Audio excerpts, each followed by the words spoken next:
Yes, but very badly. But can you make out what I'm saying?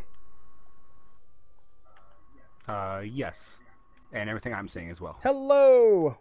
Hello everybody, how you doing? I do not know if this stream is working yet. I don't know if you guys can see it. I can't see anything on my version. Okay, this should be working. Let me know when you can hear me, guys. And this is the new stream. Do you want to do the intro, John? They should be able to hear you now. Yes, absolutely. Welcome to Those Aren't Biscuits, our weekly internet live show. It's a pop culture talk show where we talk about movies and comics and video games and movies. Did I say movies? Yes, we double down on movies sometimes. And this is also a Q&A show. We do take questions. We do take messages in the chat, and we will discuss them. We try to get to them as soon as we can, but if we are currently on like a topic we are especially passionate about, it might take a little bit to get to your questions, but we do try to get to all of them. So, if you guys have a question for us, drop in the chat, but please be patient with us. Yeah, this is a... My name is Jonathan. This is a real test run for this type of podcast stream. We don't know how well it's going to work out. Mm-hmm. For those of you who don't know, my name is Jonathan Kadat. I'm one half of the Not Biscuits crew. And with me, as always, is Owen Adams. And that is me. And I should say, by the way, if John is... Obviously, his audio is breaking up a little bit. If you are coming to this stream new, we started with an earlier stream. We've just come over. This is our second half of the stream. The other half was on my channel over the other side.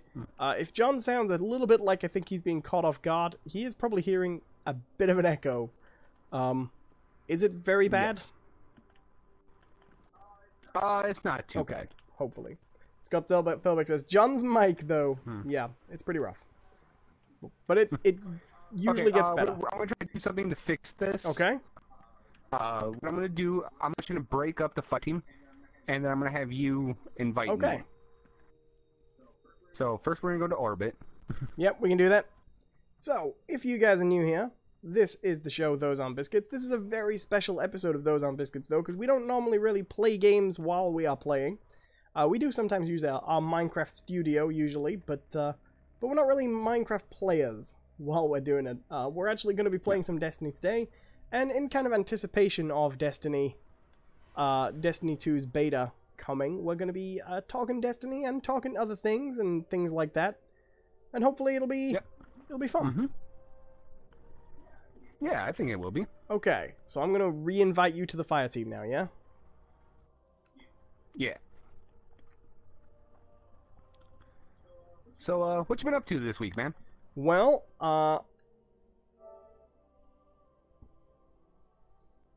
damn it.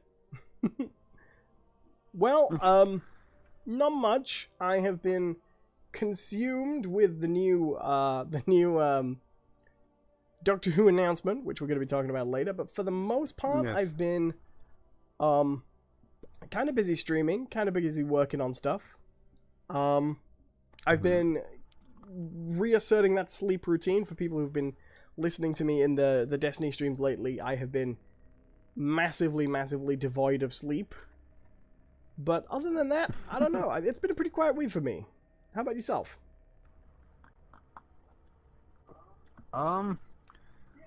Yeah, I guess it's actually been a pretty uneventful week for me as well.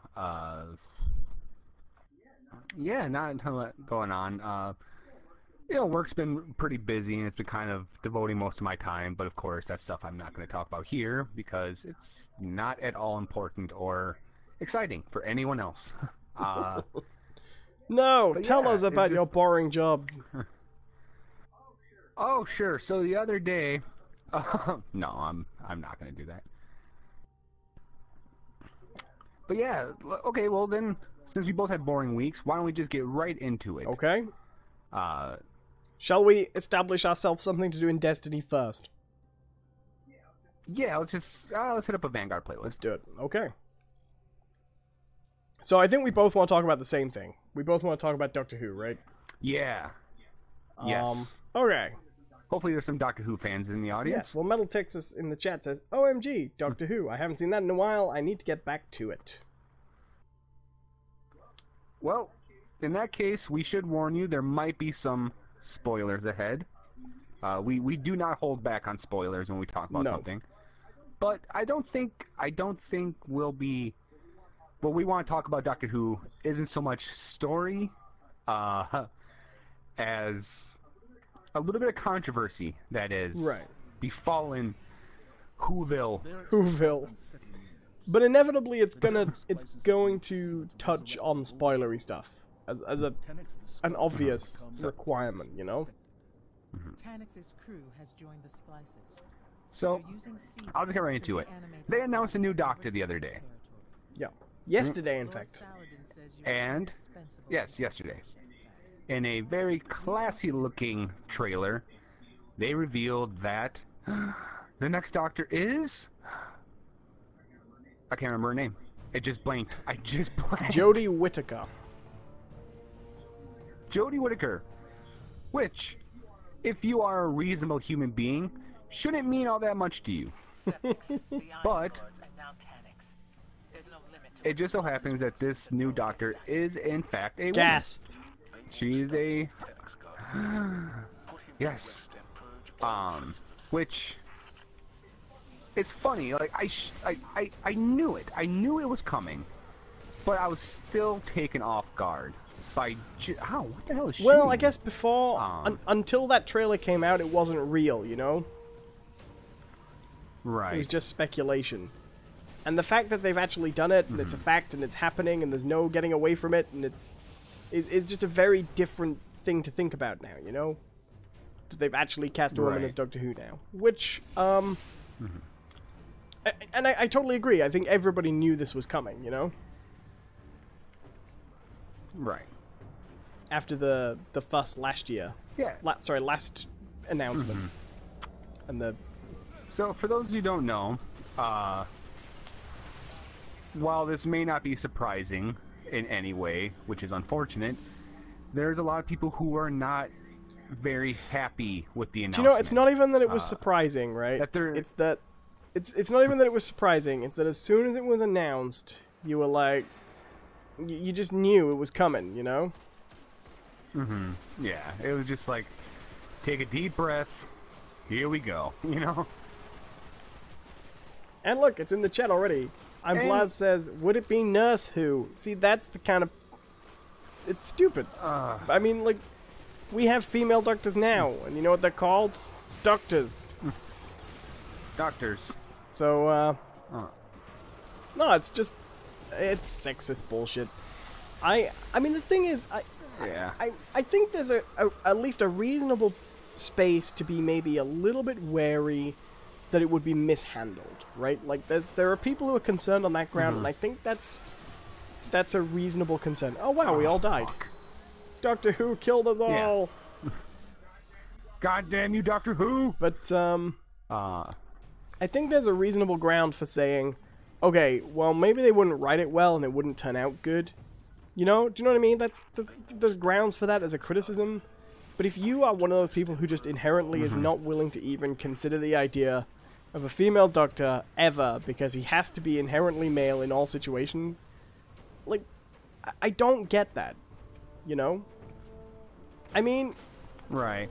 I mean, because, yeah, like you said, not all transitions from Doctor to the other have been smooth. No.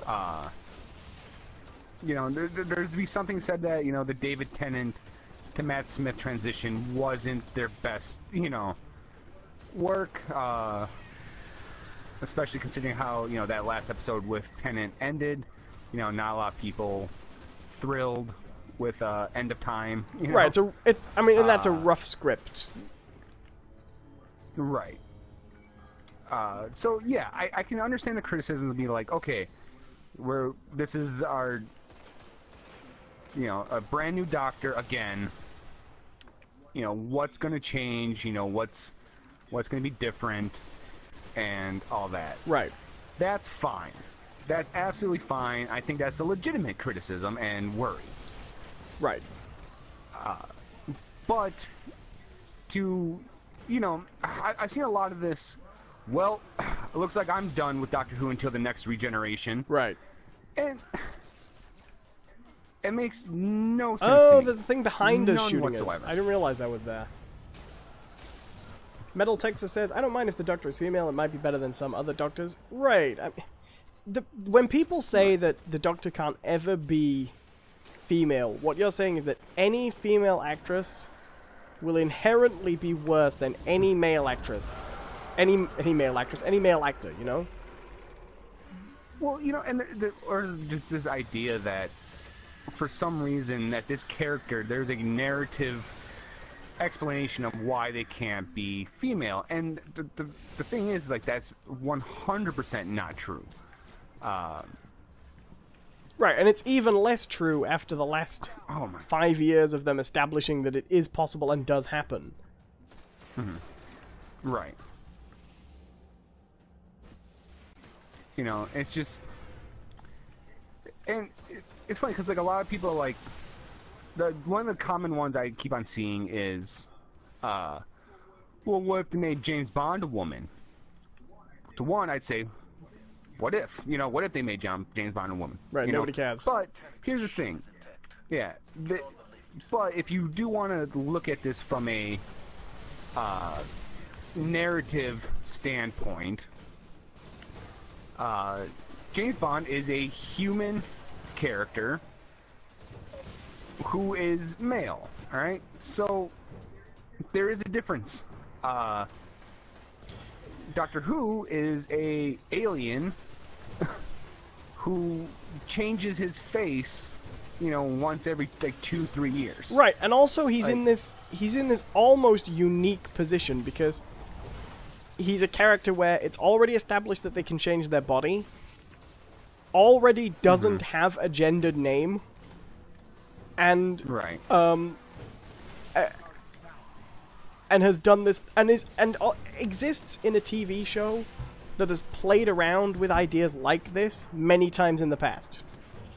Like it's right. Legitimately of all these people, when people say, "Oh, they made it a woman and it's a gimmick and blah blah blah," it's literally the least gimmicky one I've ever seen. It's the most Yeah. easily explainable making a gender swapping a character. Yet. Right, and another thing too is that even if that wasn't established somehow that this was a possibility, they have, over the time that I've watched Doctor Who, given him so many abilities that Right. That aren't inherent to just him being a Time Lord. Like, there was a time in a David Tennant run where he could turn himself into a human. Like, when was that a thing? Oh, I hate this villain, this boss. Right, and there's other stuff, like, even if you say, oh, well, for the first 12 lives he couldn't do, he's been on, in-universe in the show, he's been meddled with recently to give him a whole new regeneration cycle, Right. Like, this is technically 14 now. Right. And it's absurd, but, Maybe Tanix was more machine. But then they explain it away like, oh, because he did so many bad things in that one regeneration that he chose to forget it, and it doesn't count anymore. right, but it Like, did they count. are so It did count in the count when it came down to it. 11 was, right. 11 didn't get to be 11 because of the War Doctor, and even they also counted David Tennant's hand. Do you remember when he filtered Right. that off into his hand? They counted that as a regeneration, which they should. He regenerated. Yeah. So, I mean, they've already they play so fast and loose with his abilities and even like the rules that they try to establish. I'm right? Blaz says in the Like, chat, can the Doctor it only used be to be- human, or could a random alien be a Doctor somewhere out in the universe? Well, the Doctor's never human, technically. He just looks kinda human. Yeah. And they've implied Right. over the years that Time Lords kind of laid the blueprint for what other species would look like. Which is always a nice thing. But, I mean, do you know what really bothers me? And I made a tweet about this. I've seen a lot of people who are absolutely outraged about this and saying they'll never watch it again. Who, when you push them on it, it becomes kind of clear they've never seen it before. Right. You know, and these are people who aren't actually upset as much as they are pawns of someone else's outrage machine. You know? Right. Someone has told them this is something they need to be upset about. And it's silly. I mean, it really is absurd.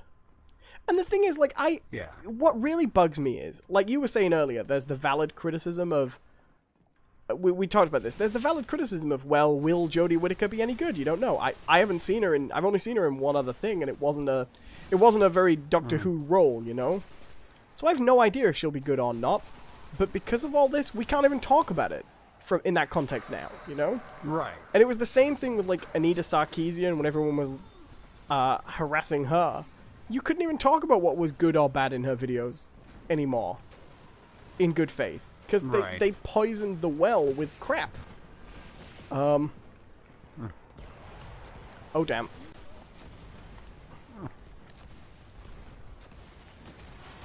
Scotch Captain's dead. Run away! Yep. It's so weird doing a podcast with Destiny on. This should just be our show now, just playing games. Alright, let's see if I can take something out here. But yeah. Hey, I remember the very first time that before we decided on Minecraft to be kind of our thing. Wow, that's already dead? That was fast. Wow. Yeah, what the hell did we do? Not much, I suspect. Yeah. I was actually thinking about playing our podcast being on the billiards game. That would be fun. Or the... Yeah. Well, I've been thinking... Anyways, back to... I've been thinking recently about... you know, I've been neglecting the podcast channel a little bit over the years. I've not been putting as much time in as I could. I know. I do apologize, but... I've been thinking about actually trying to establish it a little bit more as a general talk channel, you know? Right, sorry, I just knocked my mic over. No worries. Where we could maybe do, multiple different types of shows. Yeah. Like I was saying, I want to do a show where we watch The Simpsons, because you've never seen it before, you know? I just think it would be... Not it. Yeah, I think it would be cool from the beginning to do maybe 3 episodes, one episode a week where we watch 3 episodes, like an hour's worth of TV, you know?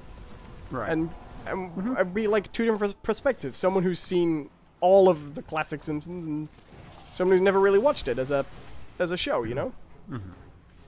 But maybe like once a fortnight. So, yeah. Right. That's not like a specific pitch, but you know what I mean? Yeah. Things like that, I think it'd be cool. Right. So one of the funny things I did see, I'm not trying to just dismiss that. I actually like that idea a lot. No, I get it. We're talking about Doctor Who. To try to... We gotta keep on the subject. Yeah, yeah. One of the funniest ones I saw, exchanges I saw, was on Facebook. And if I would have thought about it, I would have made a screen grab of it. But one person basically said, like, oh, well, what's the big deal? And another person apparently took the effort to look up where this person was from, who said this. And it turns out that this person must have been American, right? Who said, dangerous game. What's the big deal?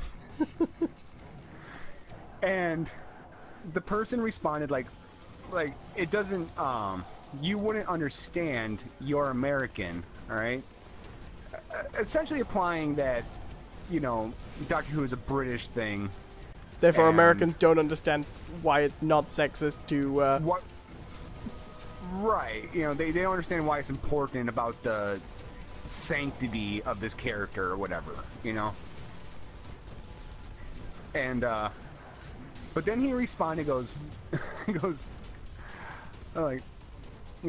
what if they came out and said that Captain America was a woman? Which I thought was the funniest thing in the world, because by my count, there has been like 3 female Captain Americas already.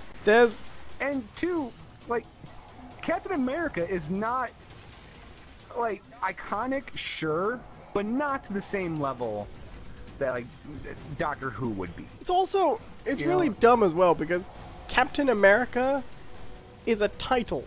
And I know the Doctor is sort of a title, but in that context isn't, right? Whereas anybody can be Right. Captain America, you know?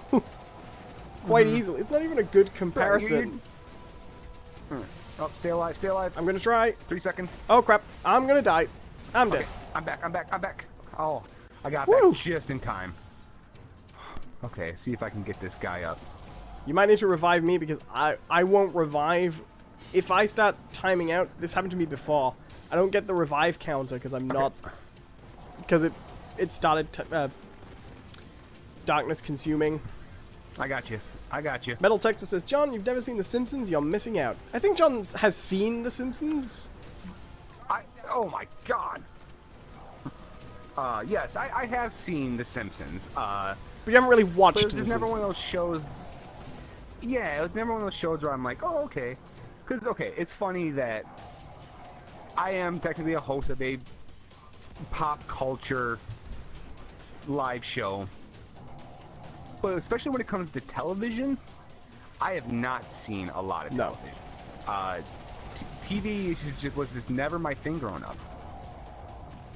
Damn it. But no, I think that's a really interesting idea. If we, I would really love to see if we could have the channel run so that maybe we did two things God. like the podcast a week, but of different lengths, you know? And one would be a normal show, Right. and one would be maybe a thing that changed and alternated and was something a bit different. I've just been thinking about it lately. Anyway, Andrew Scott says, well, they've had a female master. There was a sense with the female master, though, Yes. that was actually like a bone being thrown when they didn't cast a female Doctor the last time. Right. There was kind of a feeling with that. Well, I suggested the other day, well, me and Owen were talking about this a little bit, that there might have been a bit of strategy being employed Right. there. See how people would take it. And among people who watch the show, that female master's done really well. She is very popular. The only thing that bugs me is, and it started off as Moffat's attempt to like keep a secret, but they don't call her the master, and that's really annoying. They call her Missy because of mistress. What? Like, Okay. but you can also be called the master and be female. But originally it was an idea to kind of disguise who she was, basically, which you know Right. is fair enough. But she's been really popular. In fact, I would really recommend, even if you've seen no other Doctor Who from recent years, I would really recommend watching the 2-part finale from last season, from the one that's just finished, Okay. because the crossover between her master and John Sims' master, and the way that plays out, is one of the best episodes of Doctor Who I've ever seen. It's really good. Like funny or? It's funny, it's poignant, it's clever, it's just very good.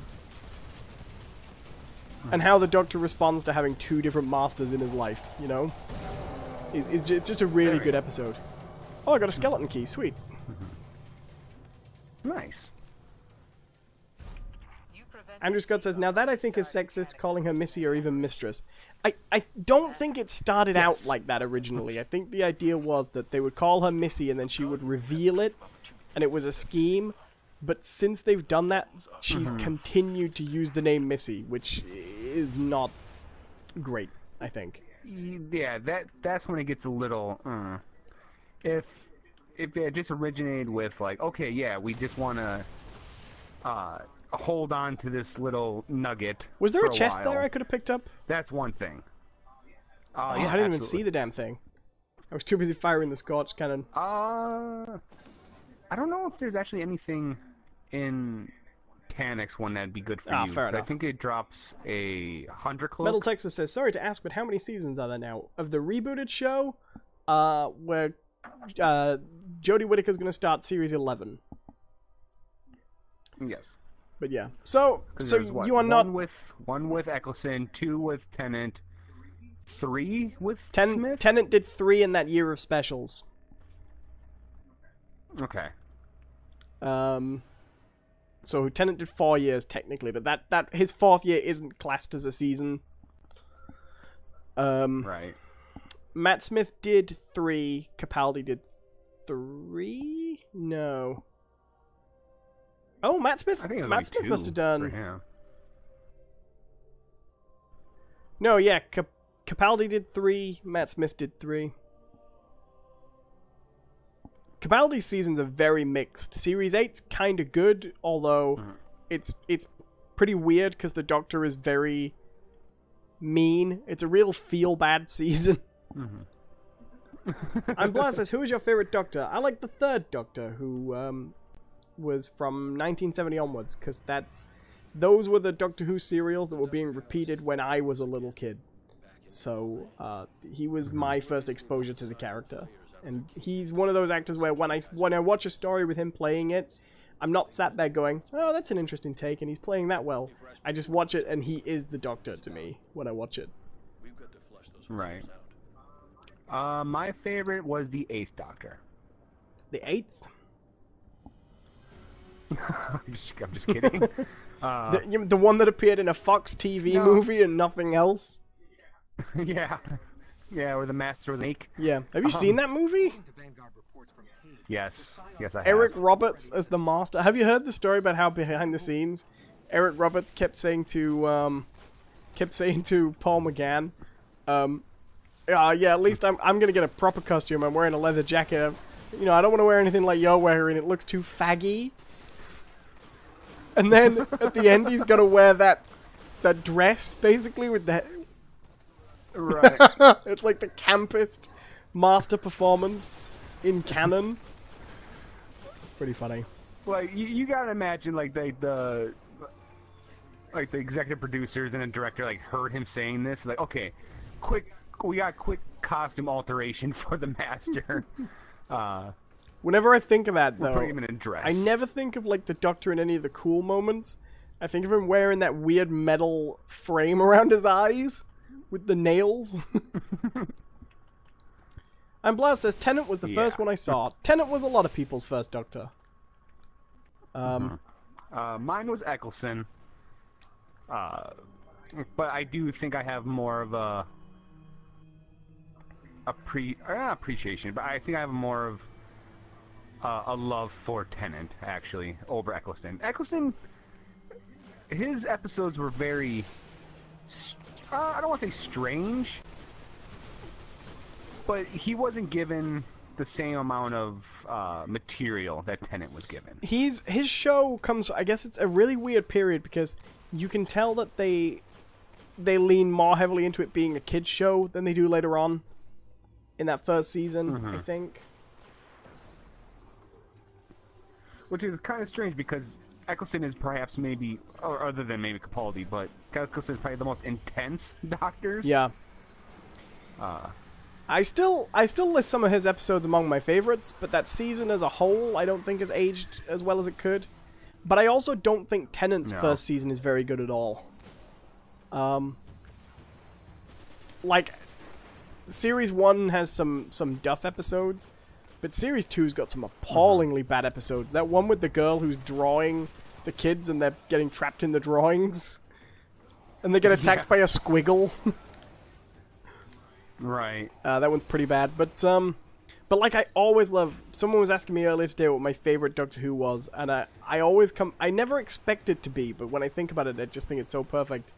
And it's Father's Day, the one where Eccleston takes her back to be there with her dad as he's dying, but she saves his life. Yeah. I think it's a really great episode.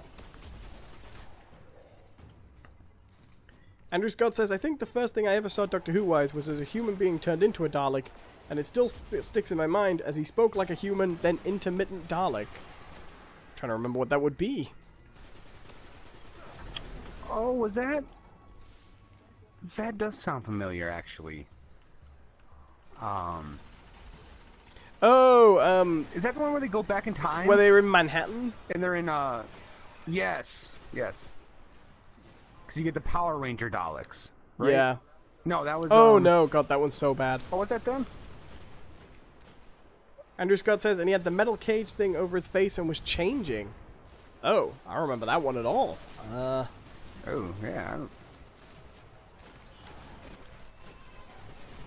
Okay, says that drawing episode was like they ran out of budget and had an intern in charge of the effects. It's a very... the problem is, it's not just the effects, it's a really boring episode as well. Mm-hmm. I remember the one being really creepy for me to see was, I can't remember the name of it, but then they go back basically 1950s England, and the TVs, the TVs keep on trapping people. Oh, and taking their faces off? And there's the Yes. the 1950s dad who wants everybody to keep up appearances. So they've got the Right. grandmother stashed in the attic with no face. Mm-hmm. That one's creepy. The one I thought you were gonna say was what I think everybody agrees is probably the best episode of the new series for a long time. I think it started to get replaced in the rankings, but for the first few years, definitely everybody thought it was pretty top. Was the one during the Blitz when the boy gets the gas mask for his Yes. face and starts spreading Right. it as a disease. Because that one, it's... Well, that's also... That one's probably on everyone's list for a couple of reasons. Not just the content, but it's also Jack Harkness of first appearance. Yeah, You know? and despite the fact that it's really scary for kids, and for adults, it's a really creepy one, it actually ends on a really positive note. It has one of the happiest Yes. endings. So to go from... To go from all that terror to a genuinely happy ending is unusual. But they Right. pull it off. Yeah, because it starts out with what's it called? The first part of that, I can't remember what it's called, but I know the second part of that is the Doctor Dance. Right. It's called The Empty Child, that one. There we go. And it's so clever, but he uses that trope quite a lot. Like the the aliens that try to fix things and send it, like that's very similar in setup to the girl in the fireplace, which I like a lot. Yeah, that's one of my favorites. But the problem is when you watch a lot of Moffat, because Moffat wrote Empty Child, and he wrote Girl in the Fireplace, and he wrote Blink, you realize a lot of his tropes come round and round again. People having to wait at different times, and different times on other sides of a door and things like that. I'm down again. I'm getting killed. Moffat, unfortunately, it's kind of weird because he, a writer for a show that's ostensibly a time travel show, has a very narrow imagination when it comes to time travel. Right. It's strange. I think it's really been a bit of a tragedy, Moffat, in that it turned out he was the best at writing one-off stories and terrible at running the show, I think. I think his first season's very good, with the Pandorica. But it's very good because it pretty much follows the pattern Russell T Davies laid down, but then does it well. When he starts trying to get his own structure, the show just fell apart, It just... He kept trying to rip it apart at the seams and stitch it back together into something new, and I really don't care for that. I think he really... Yeah. And the problem is, the last season he's just done, it feels like a Russell T Davies season again. It's gone right back to that structure, and you can feel that the BBC want to roll back, I think. But the problem with that is, TV's grown since then. Right. So, Doctor Who's been kind of growing the wrong way, I think. But you can't just peel back and expect the show to be as good just because you went back to before you damaged it, I think. But, Right. Well, and the kind of problem, too, with Doctor Who right now is that I think it'd be very hard for it to suddenly become, what am I trying to say? Like Breaking Bad, Right. Well, it's taken the BBC years to admit that the audience has shrunk from Russell T Davies' years. Because the problem was, the reason Moffat stayed so long is, he really expanded the audience in America, or he gets the credit for really expanding the audience in America. But I'm of the opinion that that expansion was coming anyway on the back of the first 5 years. Right. He just happened to be in... It's like, for example, David Tennant gets credit for making the show even more successful, but Series 2 was always gonna break the way Season 1 didn't, you know? Right.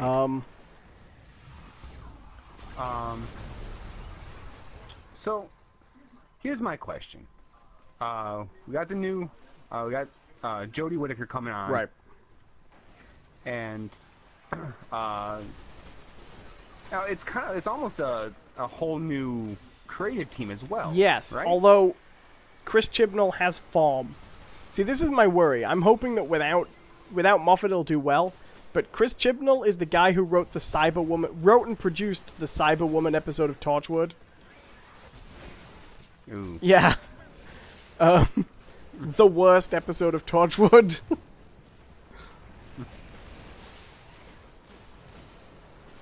So, I don't know. Alright, so my question is, what do you think is the one thing they can do wrong, right? Above all else, what do you think could be their biggest mistake? I think the biggest mistake would be... I think they're going to get the first season right, no matter what, right? There's too much thought in it. They'll give it time, they'll give it money, they'll sit and they'll write 13 fairly solid episodes, right? I think that's how they'll start. And I think it'll do well, and I think it'll get a big audience because of Jodie Whittaker. No matter what the man babies say, I think it'll get a big audience. I think the biggest mistake's going to be that... Meninism! The biggest mistake's going to be their second season, and it's going to be a question of, do we sit down and really carefully script 13 really solid episodes again, or do we look at how great Moffat was in his second year and try and elaborate and up the stakes? And if they try and sit down and write another really good focused season, I think it'll do well. If they try and do a Moffat and elaborate it, if what Chibnall really wants to do is put his stamp on it the way Moffat tried to, it won't work in the same way. And that's not to say producers shouldn't be able to put their stamps on them. It's that Moffat's show became all stamp, you know? Right. If it really depends on whether Chibnall thinks what Stephen Moffat did with the show was really great and definitely the direction he should be going in, or if he recognizes that it lost solid ground. And I really do blame Moffat for the decline of the show. So I genuinely think it comes down to that. Will he follow Moffat, or will he follow Russell T Davies in terms of structuring and pacing the show, basically? Right. What do you think? What do you think they're going to need to do? So I think the biggest mistake they can do is dwell on the woman thing. I know that sounds kind of bad. That's a weird way of phrasing that. But I think, honestly, if they decide to be like, okay, we're going to have 4 episodes exploring the fact that the Doctor is now a woman, it's going to be a nightmare. Right. It needs to be, like, she needs to be written well, and I think the fact that she's a woman needs to be... I don't think you could just write a Peter Capaldi script and put her in it. And I know that also sounds bad, because I'm not getting into the conversation of there are differences between men and women. You need to be careful, you know what I mean? I think she's going to need scripts that are written for her. You know? Right. Because I also don't think you want to do it... I think you need to find a delicate balance between making the entire show, oh my god, I'm a woman now, and... because the problem is that's going to go one of two ways. You're either going to get someone who writes, oh, I've got all these delicate emotions now I can't handle, which would be terrible, or you're going to get someone who writes, oh, well, women can be as good as men the whole time, and it'll be too on the nose. Like, I like this show a lot, but then they also... But Supergirl they also run the risk is very overwritten in that way. And it wouldn't work for Doctor Who. Right. I think they also run the risk of... See, this is what kind of sucks about the whole controversy thing about this, because if it was just like, okay, well, we have a new doctor, let's write a new doctor, that's one thing, right? But the fact that there's now people, who are upset and angry about a female doctor, they're going to have to be way more careful with how they write everything. Right, because anything bad, she's going to get the blame for. Mm-hmm. Or even to the point like, okay, you can't write her as being like angry, right? She can't be like an angry doctor, right? Because then you run the risk of like, oh, they just wrote her as a bitch. Right. Oh, fuck. Yeah, but they're gonna need to be able to write write her angry. Yeah. But they're going to need to be able to write her angry at times, That's the difficulty. And no matter how they do it, someone's gonna say that. Right. Do you know what really bothers me? Two things really bother me, right? I don't remember anybody talking as much about Doctor Who in all the years I've been a fan of this show. And I will say this right now. Very few people out in the universe are bigger Doctor Who fans than me. I'm somewhere near the top of the list of people who are disturbingly obsessed with this show right now. Do you know what I mean? Like, I've always hugely loved this show. My entire life, right? And what I've always loved about... So you're saying you're a big fan? I mean, yes, I'm a 30-foot tall fan. 60-foot tall, towering above the houses and the villages of rural England. The biggest Doctor Who fan you've ever seen. That's a terrible joke. Yeah. How about that?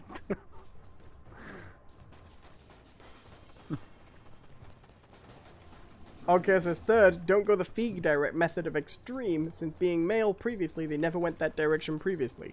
So, like, don't make them, like, extreme characters just because they're... Yeah, I can see that. Okay. Can you come back here? No, I'm coming. I don't want to come get you. I was too busy laughing. You got me killed, John. So, yeah, I'm a huge Doctor Who fan, and yet in this week, in this last 24 hours... 60 feet tall! I have had to listen to so many people telling me about Doctor Who. It's... Right. People who I've never seen mention Doctor Who before are telling me about how crucial it is to the character that the Doctor have a penis. And they... Have you... That's the funny thing. Have we ever actually established that the Doctor has, like, sex organs in that sense? Right. It's only happened once, right? And that was in a tie-in novel that was the final tie-in novel before the BBC took the license back from the company that published it. That is not a joke. I believe it. There was a series called... it was actually published by Virgin Books, funnily enough. It was published by Virgin Books. They had the license to do Doctor Who tie-in novels. And then when the TV movie came out, the BBC said, no, we're taking the license back and we're going to start making our own novels in-house, which upset a lot of people because everybody was like, yeah, but you're only doing it because our books are really successful. And they were like, yeah. So, in the very last novel, which was the only one to ever feature the Eighth Doctor, he appears after a long time being away and introduces himself to one of the Seventh Doctor's old companions, and they do it. Which is clearly like a fuck you, do you know what I mean? Like a fuck you. Yeah. Yeah. But it was very funny. So that, but the other thing that bugs me is, do you know what I like about Doctor Who? You know what I really like about Doctor Who? What's that? I like that it's about a guy who's been like 13 different guys. And when I say guy, I say that only in habit because they've all been guys up to this point, right? He's been 13 different guys and they've all been totally different. And he travels around in a stupid police box, right?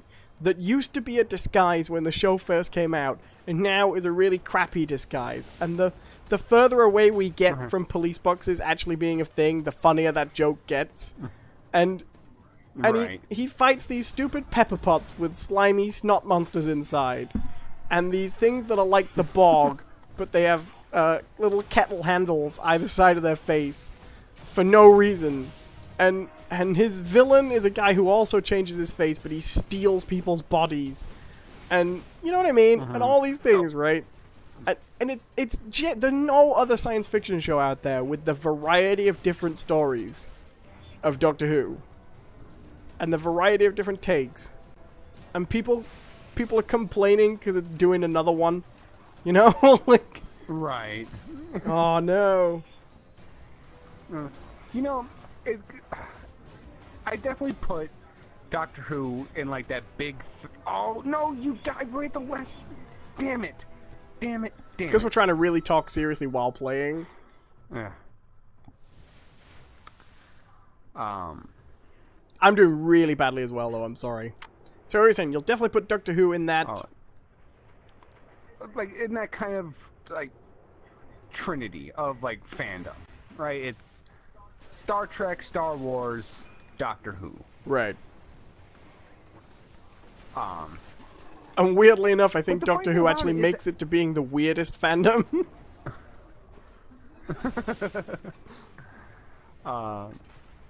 No, that might be anime fans. I meant of the big three. Oh. It's just, But, it's so weird, like... But they're all so silly. Like, they're all so silly shows. And it always boggles my mind. Like, I have nothing against people being fans. Like, go nuts. Let your freak flag fly. But, like, at a certain point, you gotta stop taking so seriously. But the thing is a lot of these people who are, you know, got their, you know, fuck it, I'm gonna say it, got their panties in a bunch over a female doctor, aren't actually upset from the point of view of being a fan. They're upset because of a completely different set of circumstances.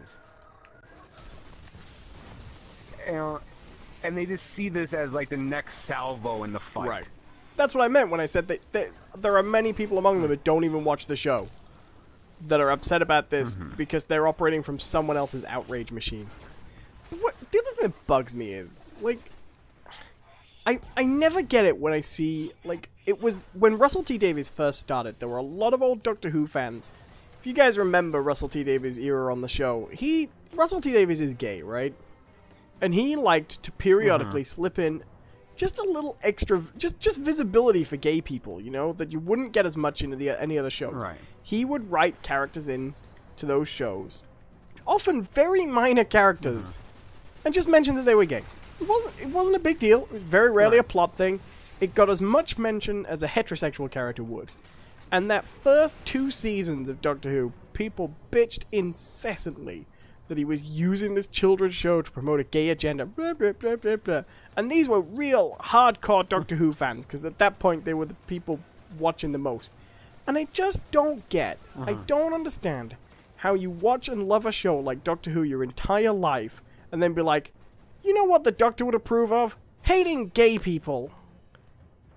Like, how do you get there? How do you like that show and be prejudiced? Do you know what I mean? Like, I just don't get it. Like this... Yeah, I mean, admittedly, Moffat's kind of tanked this a little bit, but there aren't many shows with a more egalitarian, pacifist lead character than Doctor Who, right? You know?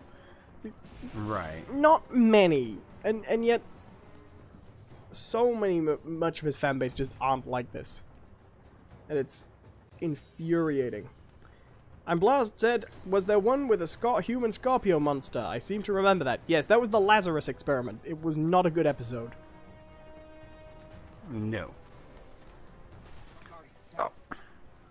Oh. There also was a giant bee. That one is a very good episode. With Agatha I like Christie. that one a lot. I just like that one for the Doctor and Donna playing detective. Playing 1930s detective. Yeah. I'm dead, by the way. Don't get killed. Is it me, or is this a little bit more difficult than normal? It kind of is. Because, like, it doesn't normally take us 3 find- attempts to do this, does it? I can't find the third flare. Yeah. Hope you guys are having fun. Drop in and say hello. My name is Owen Adams, also known as British Gamer. I'm being joined by the wonderful Jonathan Cadott. I'm reading the script that is normally what I say during my own streams, but actually, this is our shared channel today. We do a podcast. We do it every, Monday night. Aha! I found him, and I've got, he's got arc energy. I'm dead, but his arc shield's down. Get him! I'm almost dead myself. The Destiny 2 beta is coming out tomorrow, so we are doing a pre-Destiny 2 thing. Do you know what time you're going to be home? I'm trying to, I want to get right on the beta, so I'm probably not going to wait for you, but... No, I wouldn't expect you to. Good, we got him. Yay! I will be home about 4 o'clock Central Standard Time. And when does the beta start? 12? Okay. Maybe 2 my time. Oh, where's So I'll be 2 the chest? hours Where's the behind. chest? 10 seconds, come on! It's right here. I got it, I got it. Okay, what was that? Void Flare Mantle. Oh, I don't need that. Damn it. Boo! So, is it fair to say that you are not threatened by the presence of a female doctor in the show Doctor Who? No, not at all. I'm Blood says, do you have I- high expectations for the beta? Do you have high expectations for the beta, John? Oddly enough, I kind of do. And part of that will be explained in a... Good God, Owen, what were you doing this round? You had 37 kills. I was talking about Doctor Who. I was actually doing really badly. I'm pretty embarrassed by that. I'm actually in the process of writing a blog explaining my entire experience with Destiny. Aww. And the thing about it is that Destiny was that game for me that I jumped on the hype train immediately. And I normally don't do this. I'm usually very I've seen you do it with 2 games. discerning. And I want to know, Yes. was this better than No Man's Sky?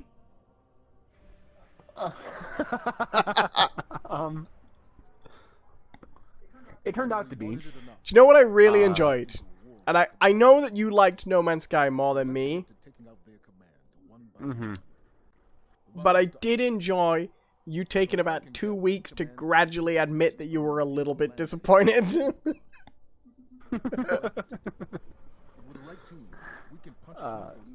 So yeah, I do kind of have high expectations for this because I'm still in the mode where I need Bungie to fulfill some promises for me, you know? Yeah. I've got high expectations because I think it's reasonable to have high expectations given Bungie's track record with listening to fan feedback from the launch of Destiny to the end of Destiny.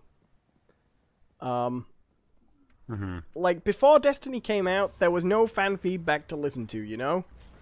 And they released the game, and everyone agrees that they had misjudged a few things. Also, why the hell have I spawned in so far behind everybody else?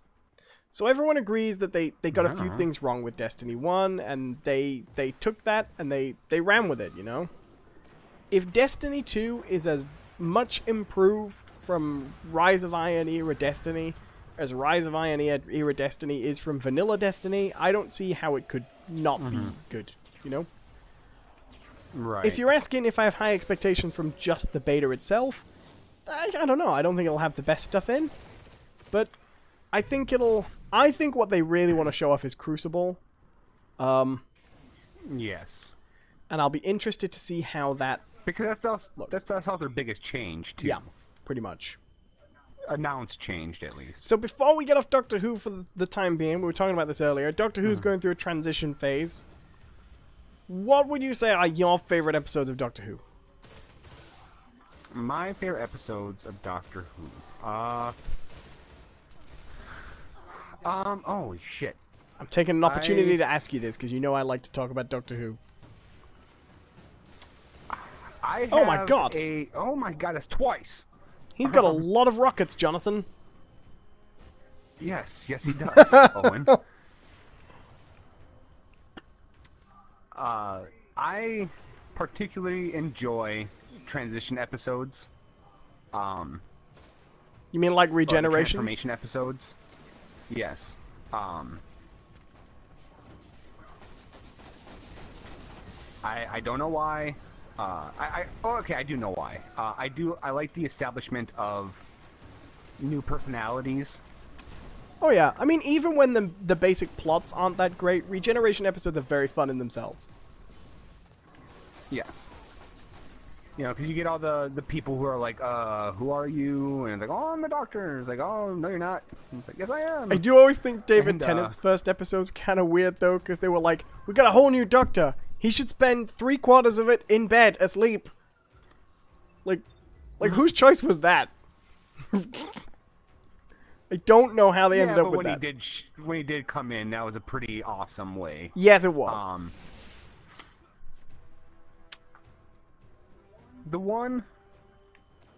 My favorite episodes, though, I think were... I'm a big fan of Don't Blink. I know that's a pretty cliche answer, but that's a legitimately amazing episode. It is so well regarded for a reason, that one. Yeah.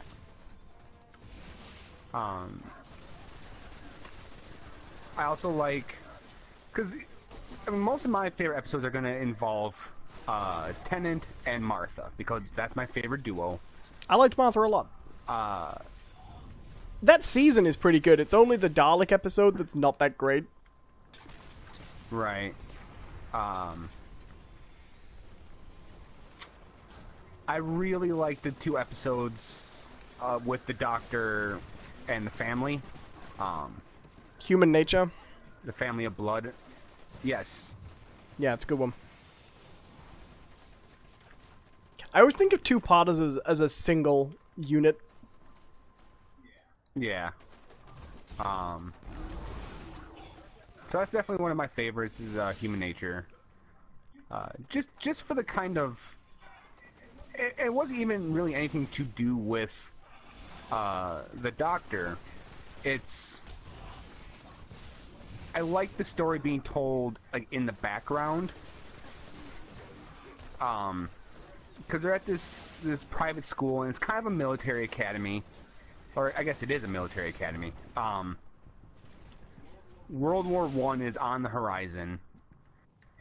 And what we're seeing here is like a microcosm of what's coming, of these children who are going to be going to war very soon, you know? Yeah. It's rare that Doctor Who... Like, I like Doctor Who a lot. But you tend to get an episode that's kind of that deep about once a season, and they just stay with you. Mm-hmm. Like, have you seen the Vincent Van Gogh episode yet? Yeah. Yeah. That is one of my favorites. Mm-hmm. But yeah, sorry, continue. I didn't mean to cut you off, but that's another one that is historical, but also kind of amazing. Mm-hmm. Okay, here we go. So have you ever seen any of the old ones, aside from the TV movie? I'm curious. I think we watched one, actually, didn't we? Yeah, it was the birth of the Daleks, something like that. Genesis of the Daleks, with Davros. Yeah. Oh, we died. I'm sorry, I'm really not helping tonight. Tonight? Why am I doing so badly? I'm not normally this bad. I've been saying that a lot lately. And we all just kind of humor you. You know, I'll tell you what I will say, and after everything bad I said about Moffat, I'm still going to say this. I thought the anniversary episode was really good. Yeah. Because I'm a sucker for a multiple Doctor story as well. Yeah. And I also think that that's one of the best ways they could have utilized Rose in that. Right. You know. Because as much as I like Rose, they brought her back. They kept her around too long in people's memory after she left. Mm-hmm. It's interesting because you can kind of see that that the War Doctor was supposed to kind of be Eccleston. Like, it's clearly a script that they wrote with Eccleston in mind, but with a plan B if he said no. Which he was always going to. He's cut ties. He's burnt that bridge. Right. Metal Texas says, sorry I was gone for a while, but what was the episode with the giant bee? I believe it was a wasp, and it was, oh god, what's it called? Okay, you're gonna make that argument right there? Oh, actually, it's a wasp. No, I'm pretty sure it was a wasp, though. Yeah. And the episode was called... Oh god, what was the episode? I think, it was called The Unicorn and the Wasp. No. Yeah. The Unicorn and the Wasp. It's all about Agatha Christie's missing years. Mm-hmm. Apparently Beth's watching the stream because I just got a text saying The Unicorn and the Wasp. Which was, Oh. Thank you, Beth. came a little bit late, but yes, thank you. That's a good one, too. See, my biggest problem with, like, a lot of the Donna episodes is so much of those stories got wrapped up in the whole this is Tennant's last season. Yeah. And then he didn't leave. So, oh, yes, he did. Well, I mean, he left in the specials, but... Yeah, but they lasted a year.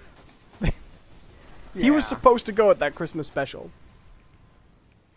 Mm-hmm. And chose not to. That's a great Christmas special, though, that one.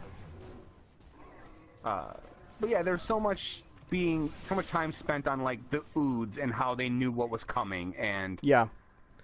And, like, the Ood, I was never a huge fan of the Ood. No, me neither. They don't scream, like, captivating villain. Or were they ever really villains at all? In their first appearance they were, but they were like the puppets of Satan, essentially. Yeah. Of the devil. I did like the episode where they were just like, hey, it's Satan. Right. Where are you guys? Where am I? Like, am I... Dude, I don't even know where you are anymore. Yeah, I'm dead. Am I supposed to be in here? Should I be fighting the guys outside, or should I be inside fighting with you? No! Andrew Scott says, the episode I was talking about was quite an old one shown on the PBS channel. It was older than when it was shown, but the Doctor apparently was Colin Baker as I worked out the year, and I remember this well because our family joked about his shoes. According to a site I found regarding this as well, Davros apparently experiments with human tissue for Daleks. Yes, that's Remembrance of the Daleks, which is actually really good. It's an episode where... I'm dead again. I'm getting killed by these Daleks, these Cabal outside. That's a really good episode where the Daleks are hiding out in a futuristic funeral home, stealing the dead bodies to make new Daleks. It's pretty good. It's Colin Baker's only Dalek story. Really? Well, actually, I say that like that's really rare, but every Doctor until Eccleston, every Doctor after Tom Baker only got one. And the reason for that is because the guy who created the Daleks, he still owns them, you know? So he wrote it into his he wrote it into his contract that if you wanted to use the Daleks, you had to let him write the script. Oh no. And he lost the ability to write great scripts. He wrote some pretty terrible ones. Like, all his Dalek stories, he wrote most of the Dalek stories before that one you did, Genesis. And Genesis came about because he submitted, like, his 4th Dalek story in a row that was just the same story. And they were like, can we write something a little bit different this time? So he did, in fact, go away and write something different.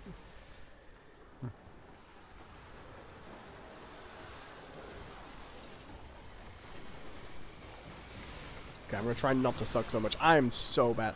I can't talk and play. That's what it is. Like I can narrate and play, but I can't have a conversation and play. Right. Which is not great.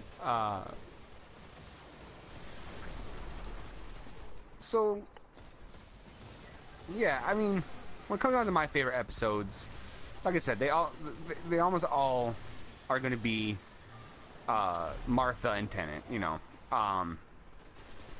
because I think, like, some people have said this. I don't 100% agree, but like Martha, I don't think she got a raw deal with her episodes, but there was kind of too much time spent trying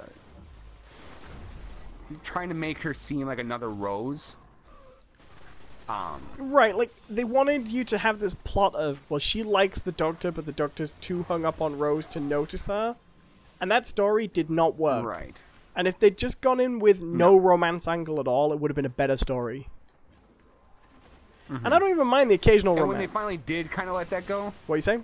When they did let that go, when they did let that stuff go, those episodes became so much better. And when she comes back again in Series 4, and she's with someone else and she's working for Unit and things... Isn't she with Mickey? That's right at the end of time when it turns out she married Mickey, which I'm sorry, there's literally no other reason for them to do that except that they're both black. They have nothing in common. Right. We only saw them meet once. I don't understand why they thought that would be interpreted any other way. I'm just wasting my grenades on this guy. Metal Texas says, also the one on Mars. That is my favorite of the 4 David Tennant specials. Waters of Mars. Oh, the Waters of Mars? Yeah, I think that one's really good. I like the one on the train. Was that a special? Train? No. That was actually just a Donna episode. Yeah, Midnight. When the thing comes in and starts stealing the voice. What's great about that one is they never explain what it was. They never come up and have the Doctor go, oh, it was a Voicey Steelytron from Voicey Steelius 7. And I knew exactly what I needed to do. They all just do some really terrible things on that train. And then... And you never really find out what it was. It was just a thing that lived out in the crystals, you know? It's a good one. Yeah, I like the Waters of Mars in those specials, and I like the Christmas special, the Next Doctor, a lot. I think that's a really nice episode. Fuck. Oh, run away. What? I know I've said this time and time and time again, but I'm gonna say it again. In my opinion, those three companions that came with the new series, Rose, Martha, and Donna, I find them very interconnected in a way that I feel like the other ones haven't been. Well, this is something I'm always saying about Moffat's tenure. The show doesn't feel like it exists in a coherent universe anymore. Rose was the Doctor's first companion, but she lived in a place, and you knew where she lived. Even though they were traveling in time and space, you knew that there was a place where her family existed, and they were getting on with stuff, you know? And when they'd go back there, the same with Martha and you'd Donna. see them again, and then, and then one led into the other, and, But, there was never a handle on, like, you saw where Amy lived in the first episode, but there was never really a handle on where she was and what her life was doing, you know? And she was probably the strongest in that first season. In fact, I don't know if you've seen Series 6 yet, or even Series 7, but every time... Series 6 starts a thing of a period of Amy and Rory leaving, basically. So they're traveling with them for some time, and then they're traveling with them for another time, you know? Like, periodically you'll have an episode where they've been traveling in a row, and then you'll have an episode where the Doctor goes to see him and they say, oh, it's been a while, right? But every time you see Amy, she's got a completely different, completely unconnected job, and they live somewhere different. And I think it's supposed to imply passage of time, but like, he sees them at one point after dropping them off, and she's a model with an advert in a perfume calendar. Okay. An advert for perfume, and then a perfume billboard, and then the next time you see her, she's leaving the Doctor to go be a travel writer, and there's no establishment or coherence there at all. In fact, the only time we've got that back is in this recent series with Bill, who's been a very good companion, by the way. I think you'd like her. But she is being lectured by the Doctor, and he takes her for one trip a week, and they meet in the university he's hiding out at. That's the setup for Series 10. So there's a grounding to it, which is nice. I cannot open this. So, what the point I was going to say... Sorry. No, you're not. The point I was going to make was... And the funny thing is, like, Owen's heard me say this before, but I still contend that those first three companions, Rose, Martha, and Donna, represent three specific roles in the Doctor's life. Right. Rose, even though there was no outward romantic expression between those two, I think it's fair you can say Rose was the Doctor's lover in a weird way. Yeah. Right? Donna, on the other hand, was definitely the Doctor's friend. Like, there was never any sort of romance between those two, and she would often call the Doctor out on his bullshit. Right? When he was about to do something stupid, he was getting too full of himself, that sort of thing, she would call him out. Grounded him. Martha, on the other hand, I think you can only really define her as the Doctor's soldier. If you look at the things that he puts her through and the stuff that she has to do through that series, it is almost entirely a militaristic sort of thing. And she also has to save the Doctor over and over and over again. It starts off, it eases in. He takes her on the trip to see Shakespeare, right? And she doesn't do much, you know? Like, it's a fairly normal trip. When it starts to change is in Daleks in Manhattan, when she has to climb the tower and pull stuff off with her bare hands, you know? And she helps. Right. Or he makes her speak to the Daleks for her so they don't recognize him in that lineup. Right. And and then, like, it really starts to kick off when he becomes human for those 2 episodes, and she basically has to watch out for him and do all the Doctor stuff while he's being a teacher. You know? Right. I like that episode a lot. All this, and then it culminates with the final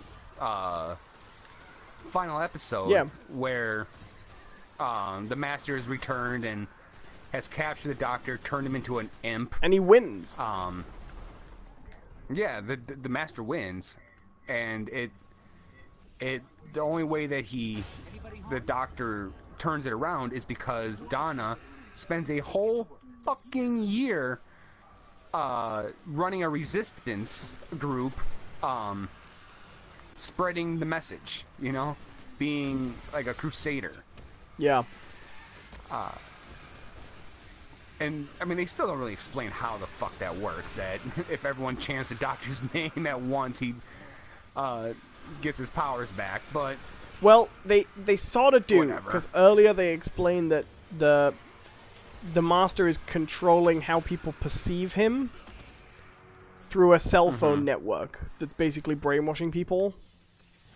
And the Doctor taps into that same cell phone network. And then that's supposed to harness the command, you know what I mean? But they don't really explain how that ultimately leads to him being able to become young again, but... It's weird, though, how the show would occasionally have endings like that that didn't make sense, but were still way better.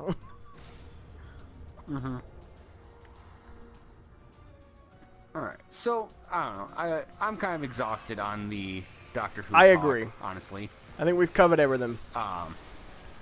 Yeah. So for the last bit of the podcast, we definitely do want to talk about Destiny 2 and what's coming and Right. everything. But before that, I want to throw it out to the chat. What are your guys' hopes for? I literally just walked off a platform because I wasn't paying attention. I saw that. What are your guys' hopes and for Destiny 2? I want to see some of that. All right. Let us Put it know to the chat. In the chat. What do you guys want to see in Destiny 2? While we're waiting for some answers, I'm going to talk about what I want to see in Destiny 2. I want to see... What, do you want to go first? No, I'm just... I want to see Crucible more integrated into the main game, with your gear making more of an effect in Crucible and able to find better gear in Crucible to take back to the main game. I'd like to feel like when I drop into... Like, I already love that when I play Crucible, I don't feel like I'm playing a totally different game. I'd like to feel even less like it's boxed off in its own space. That's a big thing I want. Okay. Now you do a thing. We'll hit it back and forth. Okay, well, in keeping in line with Crucible, I would like to see more. I don't want to see story missions that take place in the Crucible, but I want more of a story explanation for the Crucible. Right. Or maybe, yeah, and maybe have it be a little bit like, I don't want to say make it like Overwatch, but in terms of narrative, could it feel a little bit more like Overwatch? Or just another explanation for it, like, because we already know that the storyline for Destiny 2 is going to revolve around losing the tower and the different vanguards being scattered across the galaxy and having to try to regain the light. If they could somehow work that in. Right, like what is the current in-story Crucible, explanation for Crucible? No, that's a question. What is it? Just I really don't know. is it just that the Guardians can't be killed, so they go there to play? Because it's not a great story. All right, I think it's supposed to be like training exercises. Right.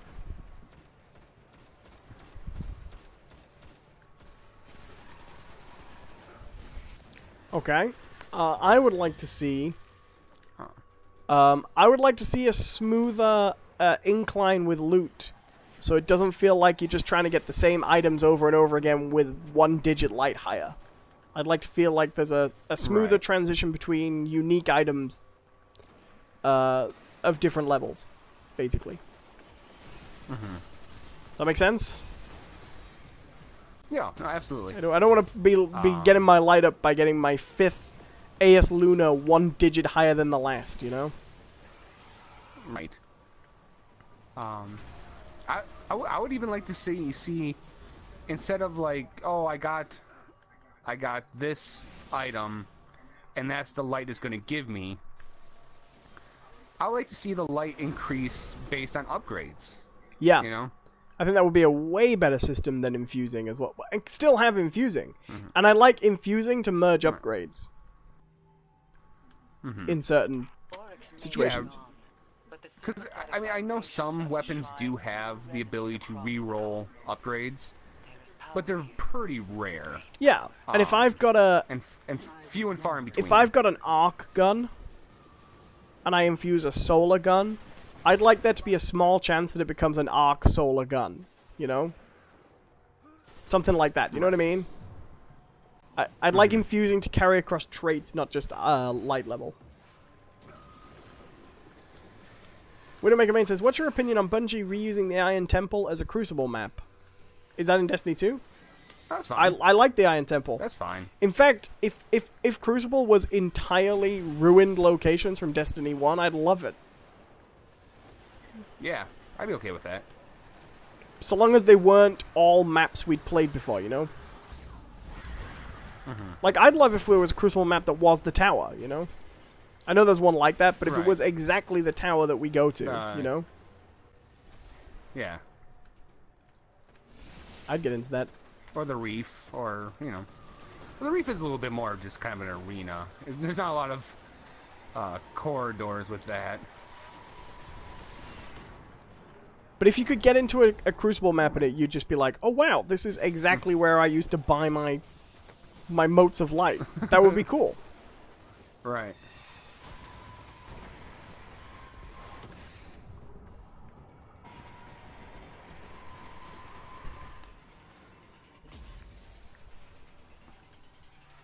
Widowmaker Main says, because people are not happy with Bungie doing that. Why are they not? Is it because it's exactly the same? Is that it? Is it identical? Like geometry perfect? Because I could see people being a little bit annoyed by that. But I think that's more to do with people's fear that Destiny 2 will have a lot of reskin content than it is to do with that actually being a problem, you know? Still with me, John? Have I lost you? Yeah, I'm right here. No worries. I was worried. But yeah, I think I'm just listening. I think that comes more from Destiny 1 having a lot of DLC that was reskins and people being worried it's happening again, than from not wanting the Iron Temple as a Crucible map. Right. What do you think about it, Widowmaker Main? And I'll put the question to you as well, you might not have heard it earlier. What do you want to see in Destiny 2 the most?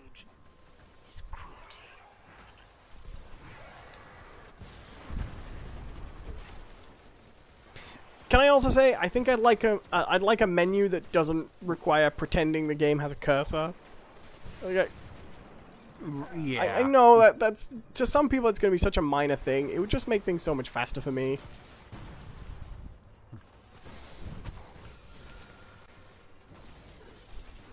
I mean, I think we're going to get a lot of improvements. Yeah, I think we're going to get a lot of improvements just because a lot of the stuff I like about Destiny wasn't in from the beginning. Like, I like the light system a lot. And if we can have a system that's designed to use the light system right from the start... Like, I don't think they're going to get rid of levels, because levels are used for equipment unlocks.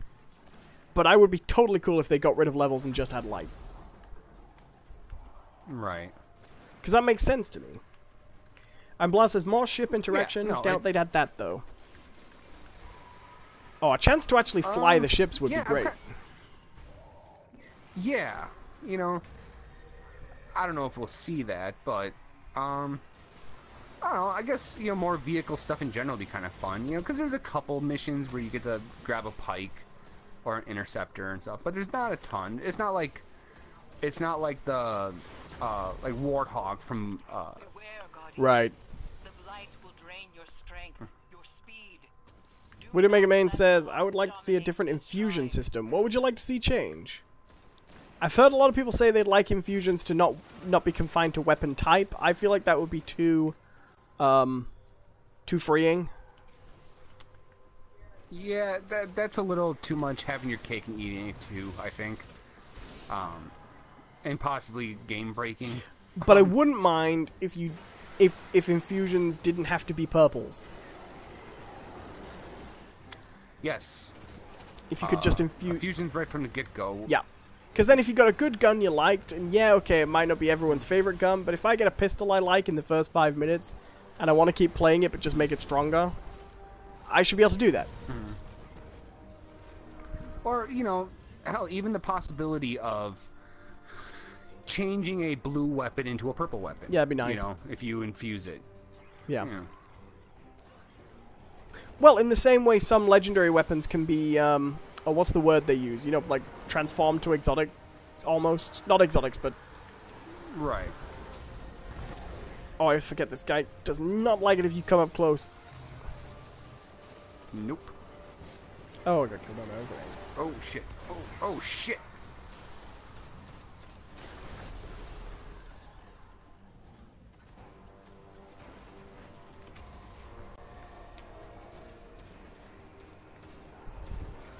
But there are some things I've seen people want that I don't want at all. Like, I don't want dialogue with dialogue options for my Guardian. And I don't want... Yeah, no. I don't want any... This is not that game. And it never should be, because I love that the Guardians are faceless, voiceless. From a purely narrative point of view, I love that.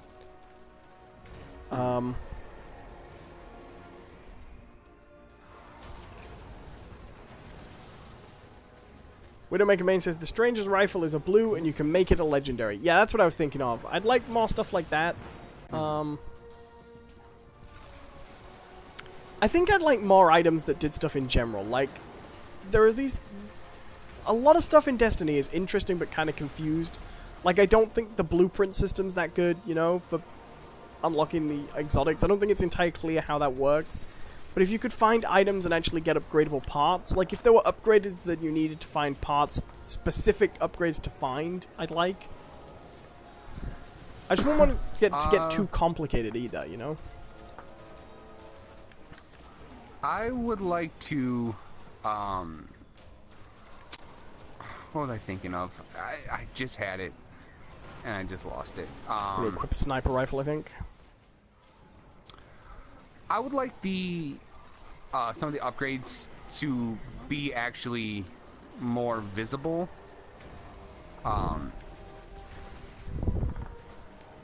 Because I think so much of the upgrades are just kind of numbers, invisible number. Right. You know, RNG shit. I would like to see, you know, like, oh well, this upgrade now turns. I mean, there is a little bit of it in this game. You know, you can get explosive bullets and you can get ricochet bullets and things like that. But I still want to see more visible, like, gameplay changing upgrades. Yeah. Right? Well, it's a little bit like you probably haven't played the Resistance games, have you? Because you didn't have a PS3. But for example, Resistance 2 has a 44 Magnum, and you can get all the guns in Resistance have alternate fires, right? And it's a very different game, so I wouldn't expect it the same. But the Magnum in Resistance fires high caliber bullets that do a lot of damage. But then if you hit the alternate fire, those bullets then explode. So you can basically turn bodies you filled with bullets into grenades that will kill other enemies. And that's fun. And I'd like to see more like that. Imaginative uses of weapons beyond just, hey, it kills stuff, you know? Like, it would be nice if all normal auto rifles were just like that, but then if you got an exotic, it always had like a separate function. Or a little bit extra to it. I'll tell you what I'd like to see, and this, again, this seems like a very small thing, but I think it would be great. Could we have a button in Destiny 2? Just one button that automatically just equips all your highest light items. Right. Just so you just don't have to go and do that. Apparently there is going to be a weapon mod system. That's... No, I can get behind that.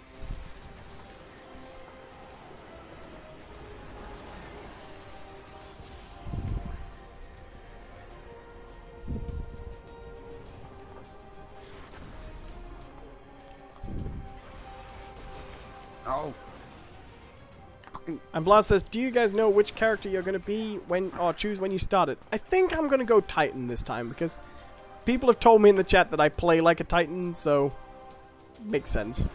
And I picked Titan before and I liked him. I only, why did I try and revive you? That was a mistake. Well, I got 10 seconds left. I will most likely stick with Hunter, but it's not necessarily a gameplay reason. It's a personal experience story reason. You want to feel like you're the same character? Right. Oh, I'm gonna die. Oh, I'm gonna die. Yep. Do not come and get me. Well, you might. Yeah, you can. Oh god, where the hell am I? Yeah, I know. It spawns you way the fuck over here. Oh, I'm sorry. Is that what you were? Could I have revived you? I'm sorry. Oh, yeah, absolutely. You walked right past me. Stay alive, John. I'm so good at this. You're watching Those Aren't Biscuits, I'm way the dead. podcast talk show where we're playing Destiny, because Destiny 2 is coming soon. I'm really looking forward to the beta. Yes, I am too. Oh my god. I hope that strike's good. They keep on spawning me here and I'm just trapped. Yeah, I hope they give us a nice lengthy strike. I know that's probably asking for a little bit much, you know, for a beta, but... Right. Stay alive. Good god. Alright. Made it back. Is it just me? Or is this guy taking a lot longer than normal to kill as well? Yeah, kind of. Well, I can't... He keeps on running around so much. I'm having a hard time even finding him.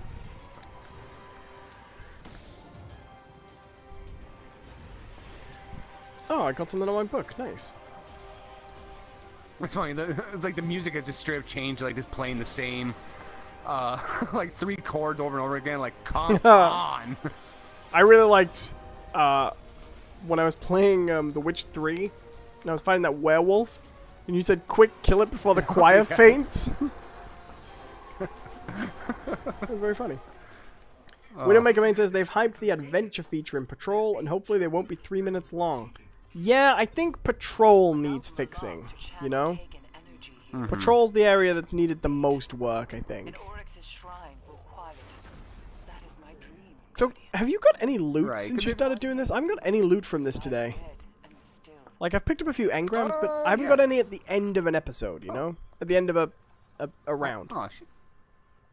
I have a skeleton key. I didn't even realize I had one. I'm not going to use it here because I know it comes here. Yeah, I'm going to have to stop using them. Pardon me. Alright. Because you can use the skeleton keys in raids, right? I don't know. We've been going for an hour and a half now, by the way. There are 8 people watching. It's a quiet day in the old podcast channel. We're going to let this run. If you have not already done so, please like and subscribe. Help this channel get a little bit bigger. And a standing question. Other than the podcast on this channel, there have been some Let's Plays that I've been doing. And I just recorded what may be my final Destiny Let's Play today. It should go live tomorrow. And I would like to know, what games would you like to see me play? Just give me a list of suggestions. No problem thinking about them and weighing things out. And spanning the genres. Small indie titles, because they're cheaper, that'd be nice. Just let me know. I'd like to see you play. I'm willing to give things I'd like to see you play MechWarrior 4 with the full controller, please. Are you thinking of Oh, I know what you're thinking of. It's not MechWarrior. It's the fuck was that called? No, I'm thinking of MechWarrior. Like with like the 400 button controller and the 3 pedals and the 2 joysticks. Yeah, it was MechWarrior. Yeah, that's not MechWarrior. Yeah, it's MechWarrior. No, it's not. Yeah, it is. I guarantee it's not. No, it's not. You might be able to use it for it, but that came out with something else. Pretty sure it was MechWarrior. Because I'm pretty sure it's not, because they made another one of those games with Kinect, and it was terrible. Yeah, it was MechWarrior. No, it wasn't, Owen.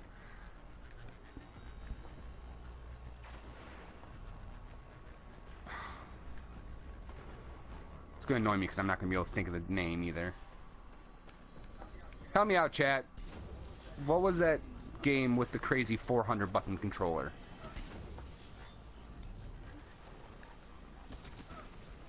Oh, I know what y'all thinking of. Y'all thinking of Steel Battalion, right? Yeah. Right, but there was a Kinect MechWarrior, right? Or maybe there wasn't. But MechWarrior also has a stupidly big controller. Like that. Really? Yeah. Oh. But you can do Steel Battalion with the full controller if you like. I don't mind. You know, the funny thing is, I heard people who actually sat there and played through that game said it was actually a lot of fun. Oh, I've heard it's great. But the learning curve is so steep that so many people just couldn't do it. I used to play X-Wing and X-Wing versus TIE Fighter and TIE Fighter on the PC.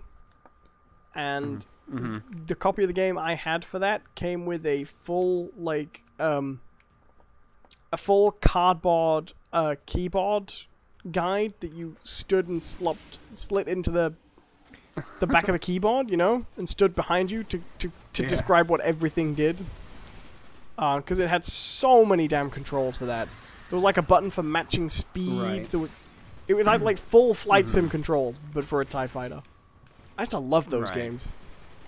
I was actually a member of a group called the Emperor's Hammer, which was an online organization that would play TIE fighter games together. They would make missions that you would download and load into your game and play them. Then you would resubmit your pilot profile. Nerd. Right? But the entire organization was structured like an actual military organization. You had to like send emails with salutes and everything in them. It was like, Oh my god. yeah, and I was so into it. And I got court-martialed for cheating. I was like 13. And what was funny is I was so into it. Like I was the ultimate nerd into this game. I was so unbelievably into it. And the playing along and the being the officer and all these things, right? And then when I actually got in trouble, and I did cheat, I modified my pilot profile to make it look like I'd done better on a mission than I had, but I got caught because I set it higher than the maximum score available for the mission. And after about a year of being like totally engrossed in pretending to be a member of the Imperial Navy online, as soon as I got encouraged for cheating and was sent through the disciplinary procedures, I was like, "Jeez, guys, it's just a game, losers. Don't you know it's not real? I'm gonna go play on my PlayStation outside, geeks." I was so engrossed in it until I got into trouble, and then I was like, "You know what? I'm free, and this is I don't have to obey your promise of artificial society." It made me realize how loose, how non-consensual society really is. It's pretty fun. I remember the thing I got really into when I was that young. It's kind of similar to it. I got really into not like D&D role playing, but there was this web portal of nothing but a list of chat rooms that you would go in and roleplay. But okay, when I say that, there's always immediate connotations with that. It was not a sexual thing. I like that you're like, yeah, when I was a kid, I was really into Star Wars, and I used to play, and we pretend we were actually the Imperial Navy with stuff, right? And you were like, yeah, when I was your age, sex chat. I was See, I knew big that was boy coming. 75, and all the women wanted my cock. That was, yeah, I remember. I'm totally down with this story, Owen. I very much relate. And then I got Like, court-martialed I don't know when they when found out things- I actually had a really tiny cock. I was there, and I started screaming, "It's just a game! It's just a game, man!" As the women were looking at me with their eyes. No, what we did. No. Well, it would be.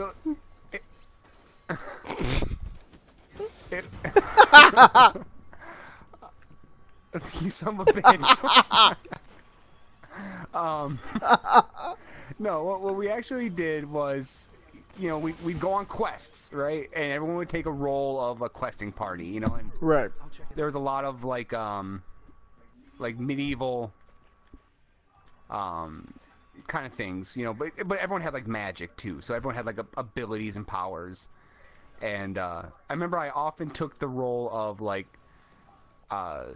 the king or the knight's like council. King Big Boy So 74.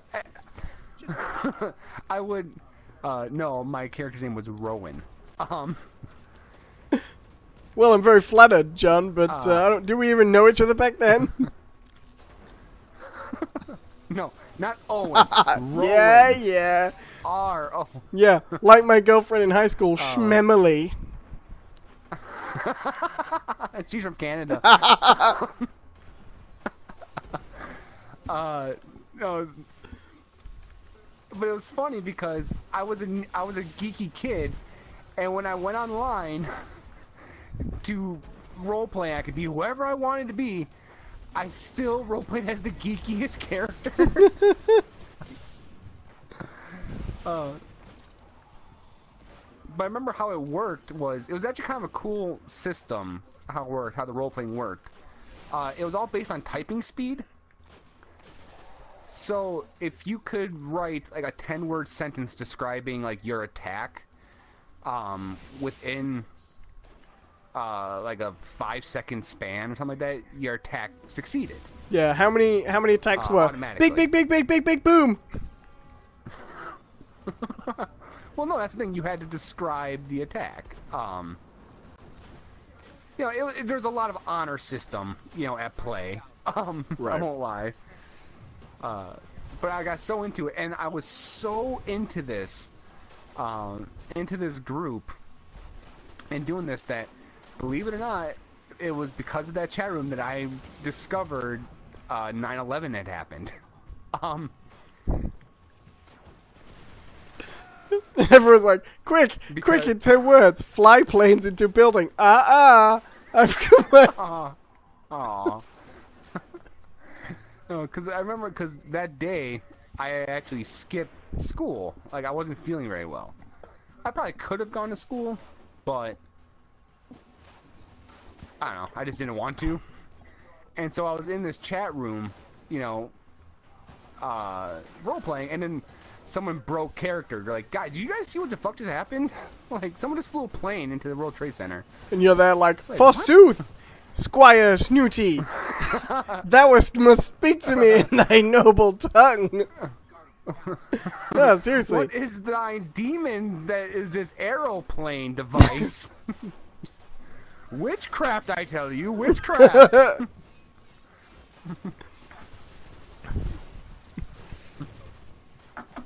Okay, it's open. What? I like the idea you throw didn't that to the believe it chat. for 3 weeks. Like, no, we guys talking about that was just something I role played. What? You were watching the news like, wow, this chat room's taken off. Yeah, wow, we're popular. People are taking this really seriously. It's just a game, guys. I never really... Hold on. I never really did the role-playing thing online that much. I do it more now, taunting people on Omegle, to be honest.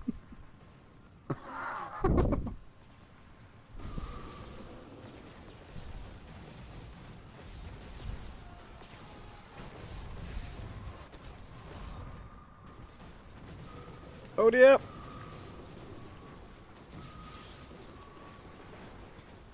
Got a few comments in the chat. We're a little bit behind on. John said it reminds me of Descent. It was difficult to control, but I liked it. I could play it with keyboard only when people were trying to use dual joysticks.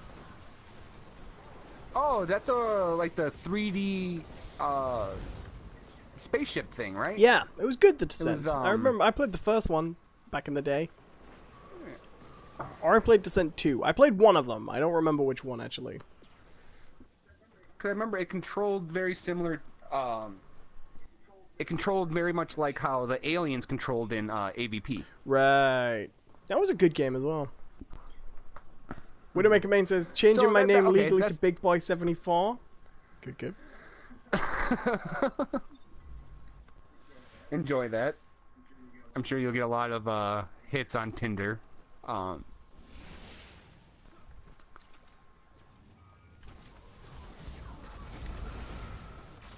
What? Oh, God, I'm just getting killed. Like a genius. Oh my god, me too. I like that our third is like so far ahead. He's like, what the fuck are these two doing? We've been with him for a while as well, right?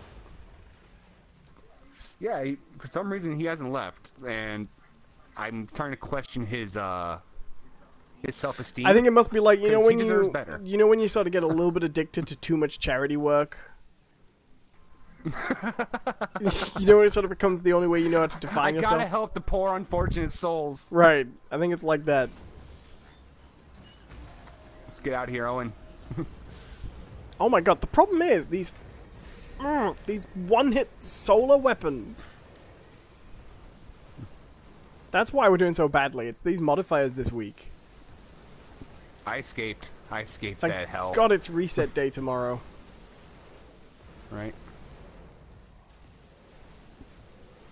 I can't be doing with this modifier, this solar burn. It's really annoying me.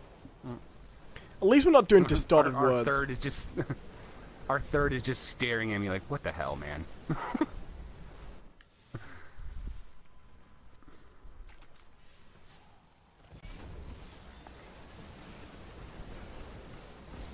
Oh my god! I'm getting blasted by the same Minotaurs in the same tunnel. Because they got these stupid solar weapons. I'm just getting devastated. It's embarrassing.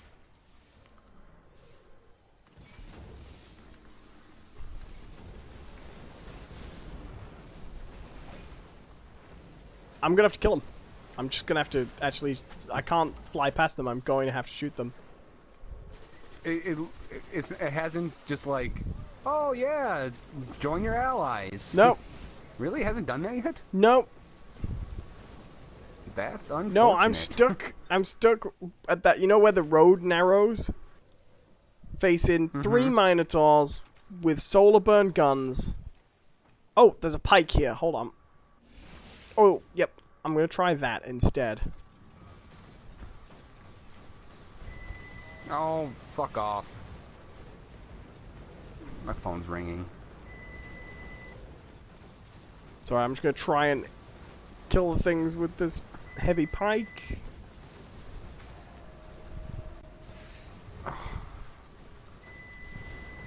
Don't answer it. It could be that guy from When a Stranger Calls. Have you checked the children? Right. What children? I swore I used protection. Oh my god, let it go, people. Stop calling me. I'm clearly not gonna answer. Okay, run away! Run away! Don't hit me with the gun again! Oh, I've made it through the tunnel, John. I'm coming. That's great. Could use some help here. Hello to Big Boy 74 who says, "Hey, how's it going? Totally new to the stream." Hey, that's my username, you son of a bitch. That's intellectual property. But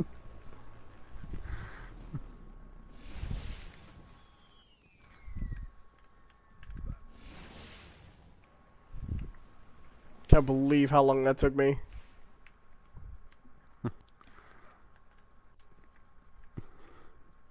Run away! What are you guys even doing? Anything good? Up way ahead? Find oh, yeah, the boss, we're maybe? fighting the boss. Oh, good. Yeah. Well, you'll have some help now. In the form of a guy who needs reviving good. every 30 seconds.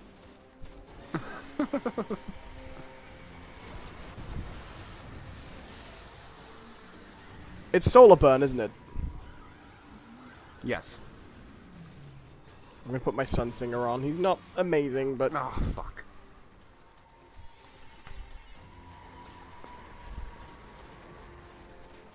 Actually, maybe I also have a solar special weapon. I do. I've got a solar sidearm. So, me and Owen just kind of embarrassed ourselves by talking about our youth. I'll throw the question to the chat. What sort of things were you into when you were younger that was kind of dorky and geeky? See, you should never put this question out here, because I've learned what you'll get is a lot of shows from about 5 years ago that make you feel very old.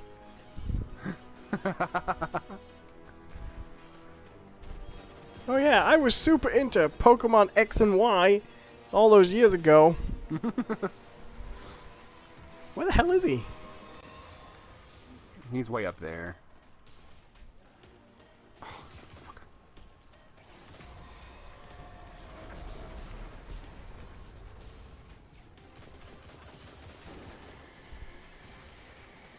Run away! Oh, I don't have Blink anymore, do I? I don't have Blink. I don't get to do that. Flee! I'm blasted Star Wars figures. Which ones?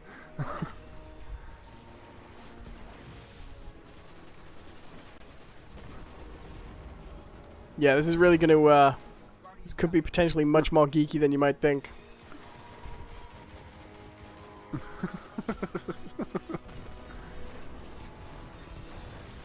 Does Kenner still own those? Does Kenner still make those? Is or Kenner even still a Wait, company? I don't know. I thought all the film licenses went to NECA now. Could be. Widowmaker Main says, hopefully Blink is better in Destiny 2. I like Blink.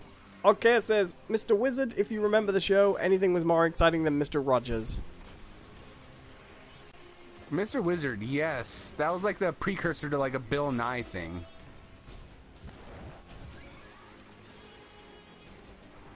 See, there we go. Here's one. You ready to feel old? Bring it. When I was young, me and my friends were into role-playing as Five Nights at Freddy's characters. What the? There you go. So when you were young, like last year?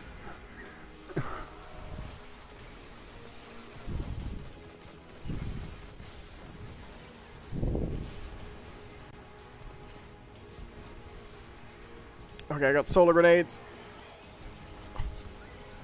Out the wazoo. Where the hell is he? I don't even know anymore. I've just lost complete track of what the hell's going on here. Damn you, hunger Oh, of I found Oryx. him. Go get a snack and get out of here. David the Gamer says, we have stopped. Therefore, it is allowed to be called youth.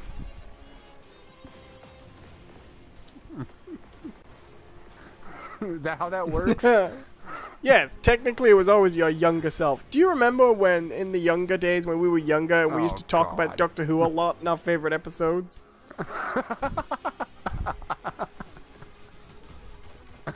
God, remember those heyday of, you know, innocent youth when you got stuck in that tunnel and couldn't get out? Yeah. Oh. Yeah. Crazy times. Oh, days of salad and glory.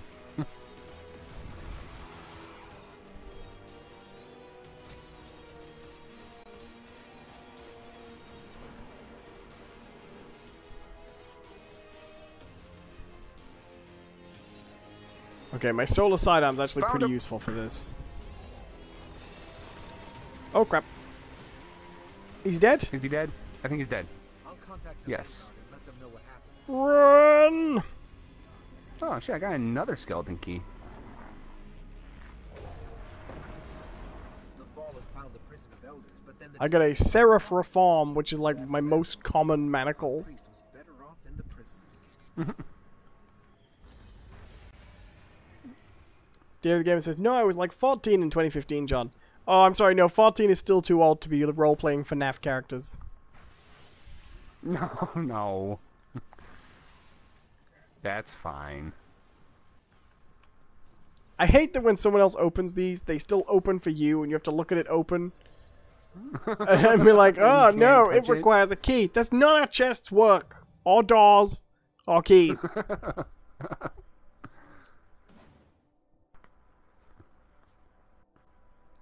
Andrew Scott says, oh wow, when we were kids, I had an obsession with recording my parents' arguments, and then it spiraled. Okay, I think we're gonna need context on this one. God. Spiraled into what? The hottest TV... You've seen Game of Thrones. It's the hottest TV show on... Oh my gosh. You start like recording other parents' arguments? It just Like, cuts away and it's the mushroom cloud at Hiroshima. You're like, yeah. spot on out of control. Or it's just... it's just a tape recorder of an argument going round and round on a helter-skelter. It spiraled! Further underground and playgrounds. Looks like a large-scale mobilization against a hive nest. Andrew Scott says, lol, no, it spiraled into me annoying my friends by telling them I had a tape recorder in the room. Could be the end of everything. Devils are evolving. Do you work for the NSA? Any further,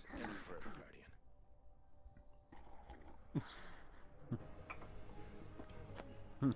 Hello guys, come on in. We'll be playing Monopoly shortly, but I do have to let you all know that you will be recorded during this. And then it goes public, like the Nixon tapes, and every fourth word's just bleeped. Silos near the bunker. I've got word to hive near that location. Sounds Okay, it says posted online enjoyment. Embarrass your parents online. Post their argument. Oh no!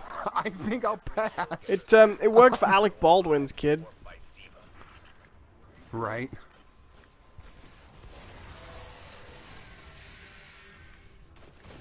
There are worse things you can record your parents doing. Yeah. We won't go into them, but yes.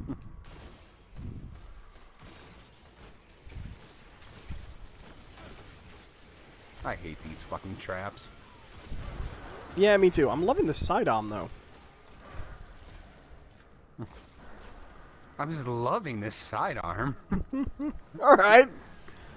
It's fabulous. I'm picking up several concentrated SIVA nodes ahead.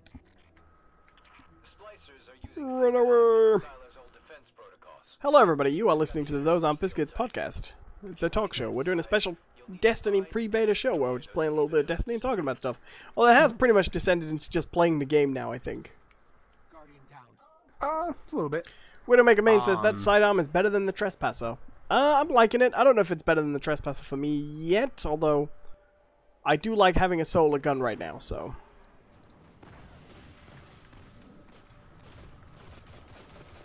I should have switched to my solar subclass ages ago.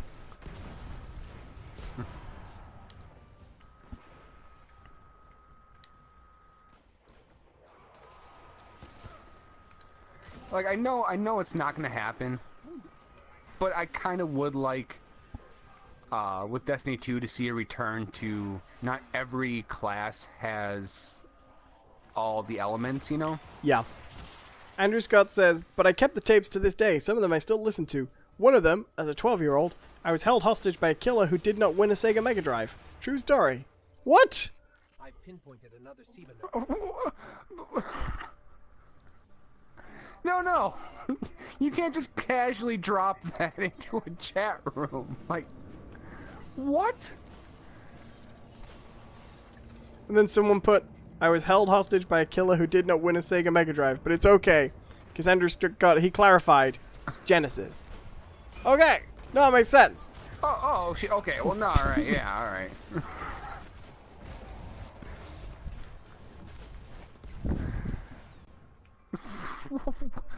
What? Andrew Scott says, well, I was acting as a game show host on one of the tapes. Oh, so it was like a skit. Oh, That makes okay, much it more wasn't sense. Real.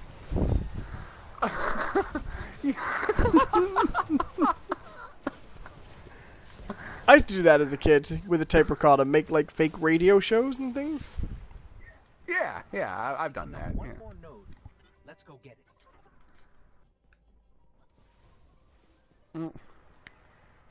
Right, Andrew Scott? This was not real. This was. What I like is that the fact that he didn't win a Sega Mega Drive seems to be kind of ancillary to the crime. Like, that's just what he's known That as. adds so much. The didn't win a Mega Drive bandit.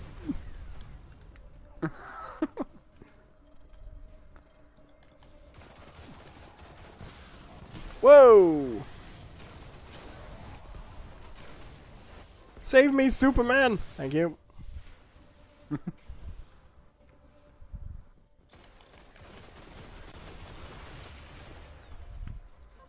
That's the last node.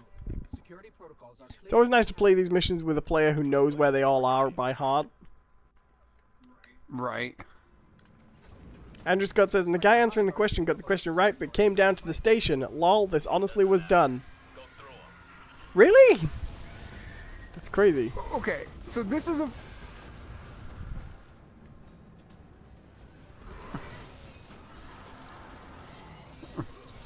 My God, you've lived a fascinating life, Andrew Scott.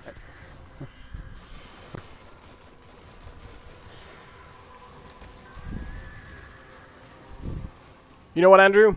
We're gonna need to hear that tape. Spikes below us. Multiple nodes. All powering another barrier. But I can't nail down their location. My life won't be complete until I hear. Sporadic. Andrew says, in the skit, as it were, but it was awful. Okay, so it was a skit. Good. He was. Okay. Skit. Got it. Not real. I'm so confused right now. Hello to Shimon does stuff. Welcome.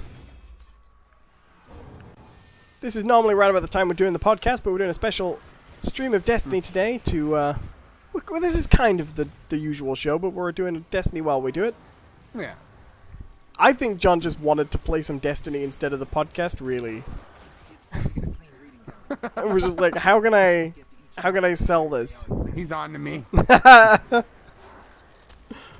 Quick, Andrew Scott kidnapped him. he didn't win an Xbox.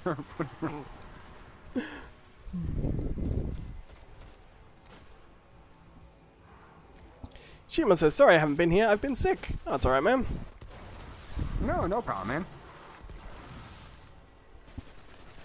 Physician, heal thyself. See, I can't strip that from the Scrubs context these days. Oh, yeah. Sorry. I know exactly what you're talking about.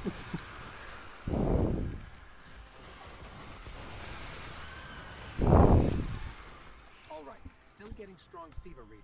There must That was a damn good show. I'll miss Scrubs. Oh, yeah. That's a show I think could do a revival pretty well. Not as a long-running thing, but as a one-off, you know? Yeah, like a looks like the splashers. where are they now sort of episode. But it should be, like, really dark. Dr. Cox should be dead, Microburst of SIVA activity. you know? Well, the guy who played Bob Kelso did die, didn't he? Aw, that's sad. I didn't know that. That would make sense. He was pretty old. Apparently that was his only role. That was like the only... Well, he's a musician, I think. Possibly. Was it... What was his name? Bob Jennings or something like that? Maybe. Oh, oh. Andrew Scott says, honest, this was tame. We even did Queen Victoria sketches, but we got it wrong. We thought she had black teeth, but it turned out it was the first Queen Elizabeth. That's true, she did have really terrible teeth. Oh, she's British. I think the fact that she was living in the Elizabethan times had more to do with it. Mind you, Queen Elizabeth, you know, was always going to live in the Elizabethan times. Yeah. No, the thing about Queen Victoria was she was amazingly fat. Right. But didn't she, like, have all her, like, images, like, very svelte? I don't know. I do know one great thing about Queen Victoria. She really liked her food. I mean, she'd been married to the love of her life and then he died. And she had a family and she was old, but you know what I mean? She was the queen. She just wasn't in the mood to take anybody's shit. So she wasn't that concerned about protocol, right? But she would eat incredibly fast, right? Right. Because she was just very And she was fat not amused. and she would just eat very fast. But protocol dictated that when the queen was finished, the plates were taken away. So she would finish and go on to the next course and everybody would have their food removed from them. So anyone who was like a regular stayer at the court, you know, never got to finish a meal. Under Queen Victoria. I think that's great. They just had to learn how to eat just as... Had to learn to eat just as fast. And in about 6 months, the entire British government's just like a cabinet of hippos. just racked with stomach problems and ulcers. Well, I imagine they probably are like that anyways, but... Right. That did it. No idea what those nodes were protecting, but the barrier's down. This doesn't look good. Did you find the High Priest? Okay, we're not supposed to shoot this, right? Not exactly. Right, he's invincible. Let's get a closer look at that thing. I'll go walk up to it. Makes you wonder what they're willing to do to us. Sounds like He looks remarkably like Solomon Grundy in Arkham City. Right. Oh, Solomon Grundy died on a Tuesday.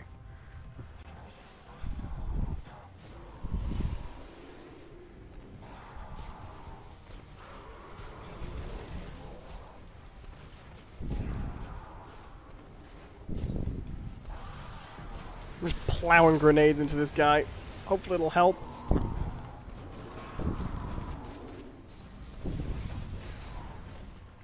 Damn it.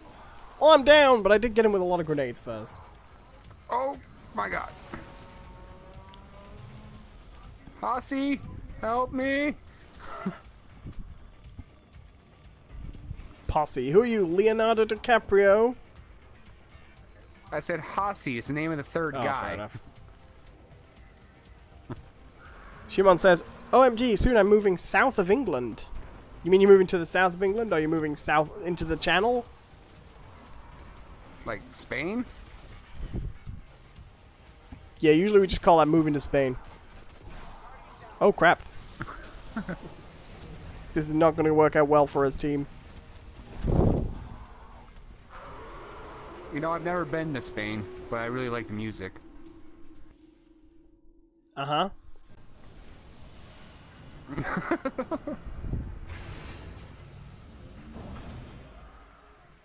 Oh. Can I just shoot him? Let's get a closer look at that thing. Makes you wonder what they're willing to do to us. Sounds like you're about to Oh find god, out. you ever still looked at the top of this thing's head? That's horrifying. He doesn't have a top of his head. Exactly. Oh, that's normal. Stop making fun of the disabled.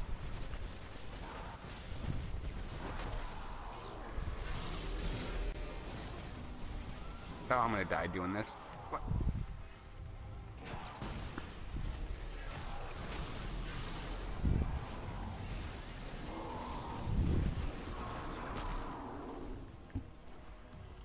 I'm also dying a lot. It's been that kind of day all around. Can't believe I'm getting more gear. I'm actually missing Iron Banner now.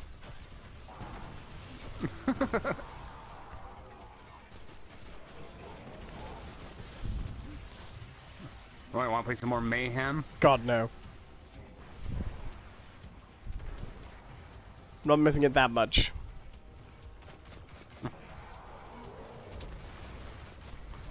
Oh god. Oh.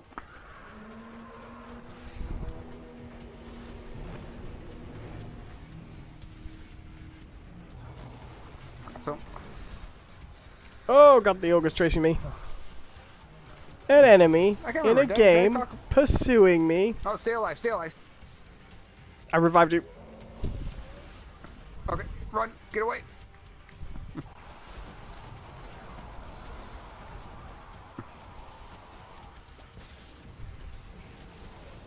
And I'm dead. Oh, I'm dead. Oh, well done, John. Fuck off. And that Hossy guy's like, these dicks.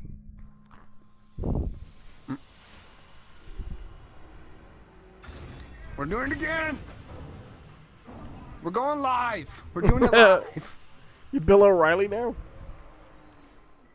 Have you Yeah. seen this thing with Ann Coulter throwing a massive hissy fit because she got moved her seat on a plane? No, I didn't. I didn't look into it. I've heard of the incident, but I didn't know what it was all about. I've been thoroughly enjoying it because everybody's been calling her a snowflake.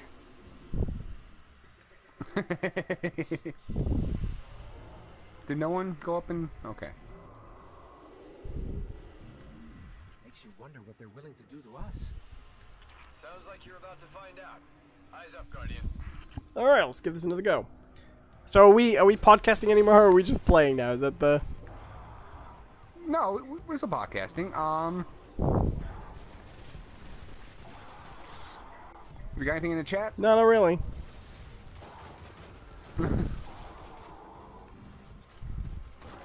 Alright, well, I'm going to throw it to the chat then, if anyone's actually listening. Other than Destiny 2, what are some games that you're looking forward to and why? That's the key thing. Why? Oh, hello.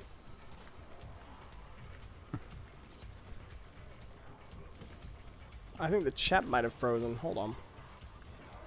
Oh no! Oh, yeah, maybe not. Fuck!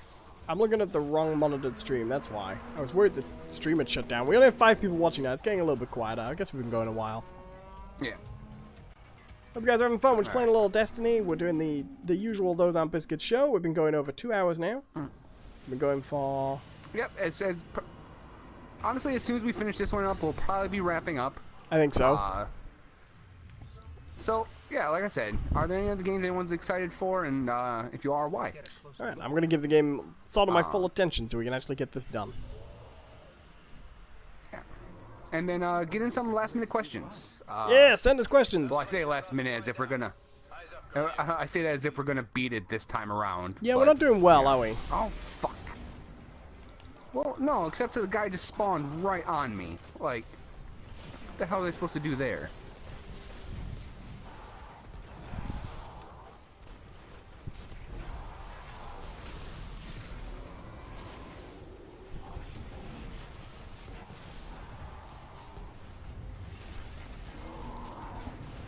Oh, I'm down. I did manage to ply them full of solar Yes, grenades, though, so hopefully that'll work out.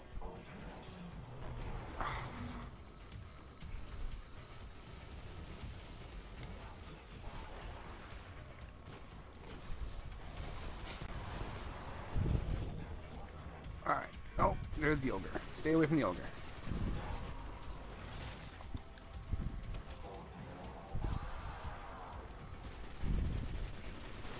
Damn it! This one is really tricky.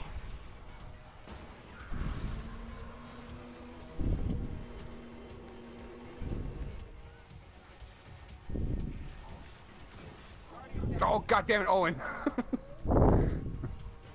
What'd I do?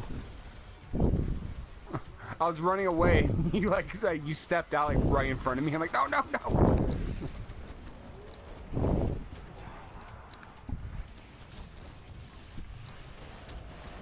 And I'm down. I'm staying alive. Yep, I see that. Working on it. I'm so bad at this game lately. Oh my god, this guy is fucking everywhere. It's really disgusting, sir. Show some decorum. Stay alive, boys! I'm doing everything I can. They're everywhere.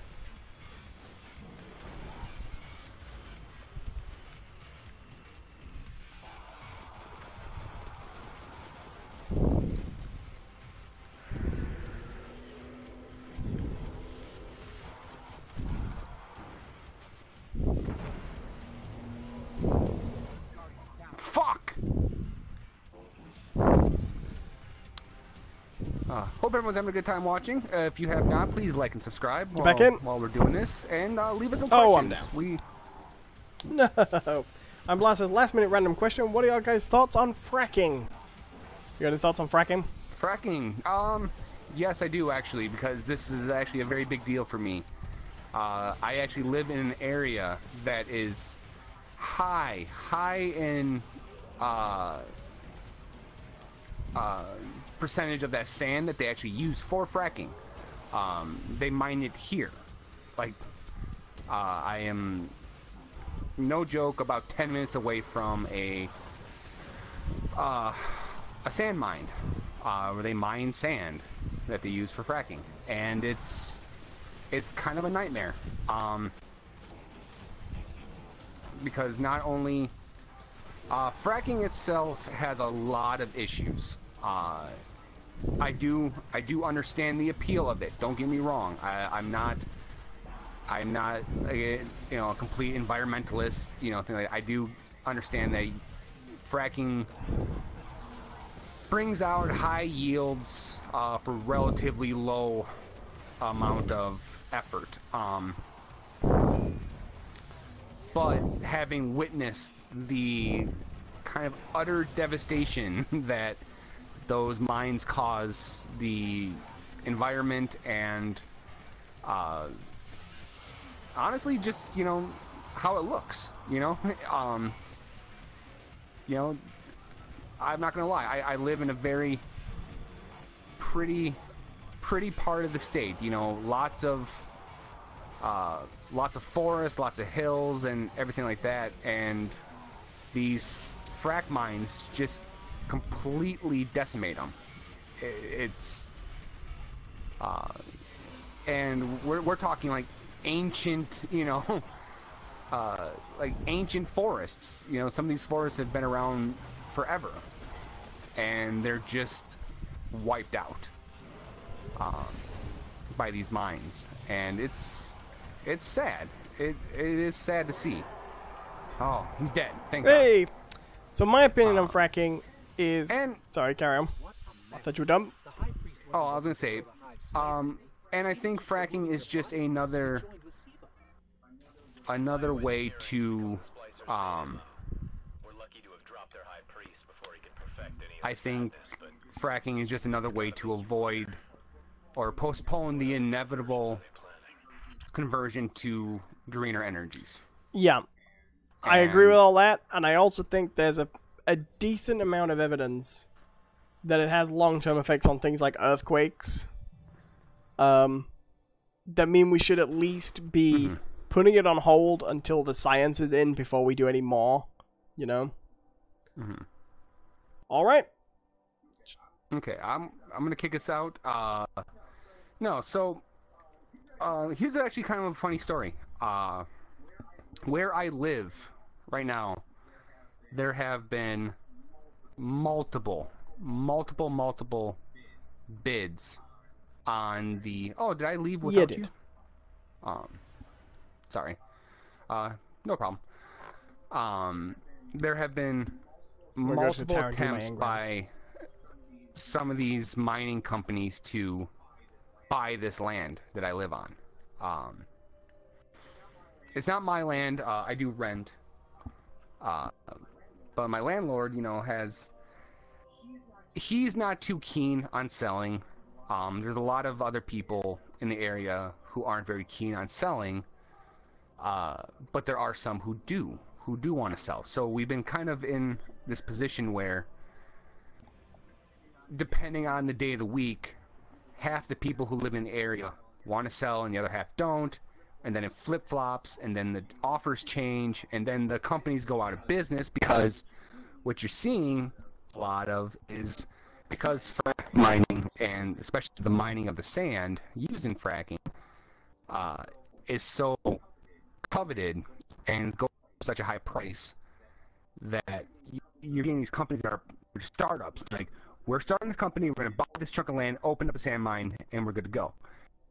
The problem is that because of local laws and all of the permits that have to go through to start a mine, a lot of these companies, they promise people these extraordinary amounts of money for their land, but never deliver because they go out of business. Yeah. And that in itself, I think, is kind of a problem. Well, that's the problem, isn't it? It's one last gold rush on fossil fuels that nobody should be putting money into. For the sheer fact that there's no future in fossil fuels. And kind of another thing, too, and here's the thing. I do not begrudge people who work for sand mines. Because one of the other common stories around here is these sand mines open, and they offer really good wages, good benefits, and so, you know, I'm lucky enough that I have a job that is well enough that I don't have to consider, you know, going to work for one of these mines. But there's a lot of people who really could use that pay.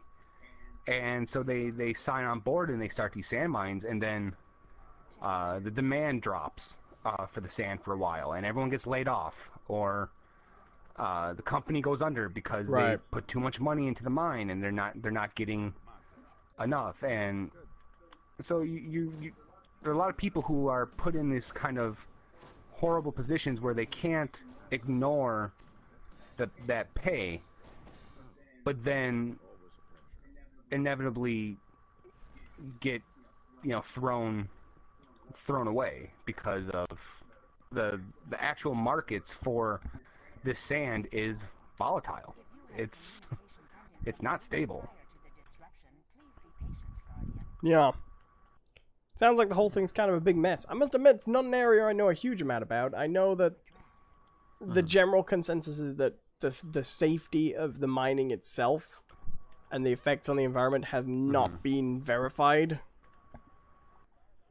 But that's about all I know. Yeah, well, I'm curious. You brought that up. What's your opinion on frack mining? Andrew Scott, who brought that up? It was I'm Blast. Okay, well, what's your opinion on it, man? I'm kind of curious. Well, I'm not kind of curious. I am curious. Andrew Scott says, hate saying this, but with Mr. T in charge, nothing is stable these days. Oh, sure, but the problems with frack mining predate. Yeah. It's an issue that comes with the fossil fuel energy in general. Because the problem that you all run into with fossil fuels, regardless of what you feel about, you know, carbon dioxide and the burning of fossil fuels, the issue that will always be there when it comes to these sorts of fuels is you have to physically remove it from the earth, which always has an effect on the surrounding areas. There's no way around it. Coal mining, same thing. You know, there's huge effects on your environment because you have to be essentially incredibly destructive to the planet to remove it. And not like just, you know, pumping out gas or whatever. It's when you have to use explosions to, you know, open up your mine shafts. Like, yeah, that's going to be a problem. I'm Blast says, I think it's terrible. Don't see how they can be so stupid. That was his thought on it. Andrew Scott also says, yes, for sure, though to me it's just greed for a fuel that is not renewable. That ideal is just wrong. Right. I mean, what you're looking at is a dying branch of capitalism. Right. It's I have a hard I don't want to slap the term greed onto it because it's while capitalism in itself is inherently based on greed, there is a difference between being a capitalist and being greedy. It just so happens that these people are being capitalists in a arm of the industry that it's, you know, died in the 20th century. Right. Or should have. They're desperately trying to hang on to something that isn't viable, and they keep on finding these new techniques to do it, but each one starts to become more and more destructive and dangerous. Right. So I wouldn't say greedy. I would say desperate. And you know, foolishly desperate. Definitely. All right. Should we finish up there? And well, my last point on it is, unfortunately, we are still in a society that not only values that sort of desperate reaching to hang on to these energy sources, but a political structure that right wing or left wing supports it because of both enemy. So it's a rough spot. Yeah. And honestly, all it's going to take is, for the first time, one of these renewable energy sources to become ludicrously valuable, and it will happen. the technology is improving every day for these things, because and this is a moment when capitalism can actually work for the betterment of society.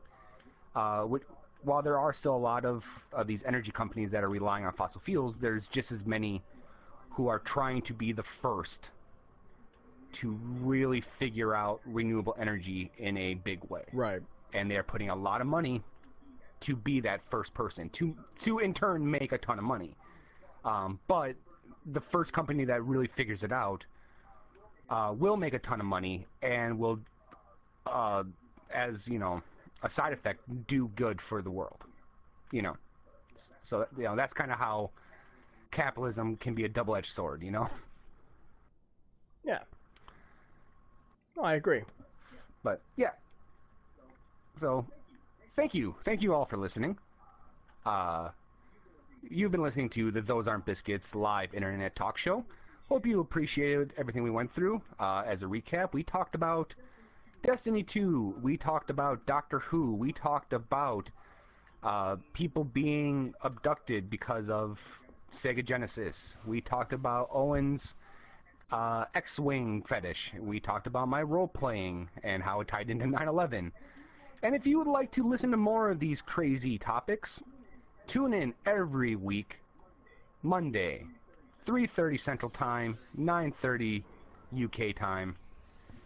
And you can listen to me, Jonathan Cadat, and my buddy Owen Adams. And where can they find you, Owen? You can find me by going to my YouTube channel at youtube.com/Owen Adams.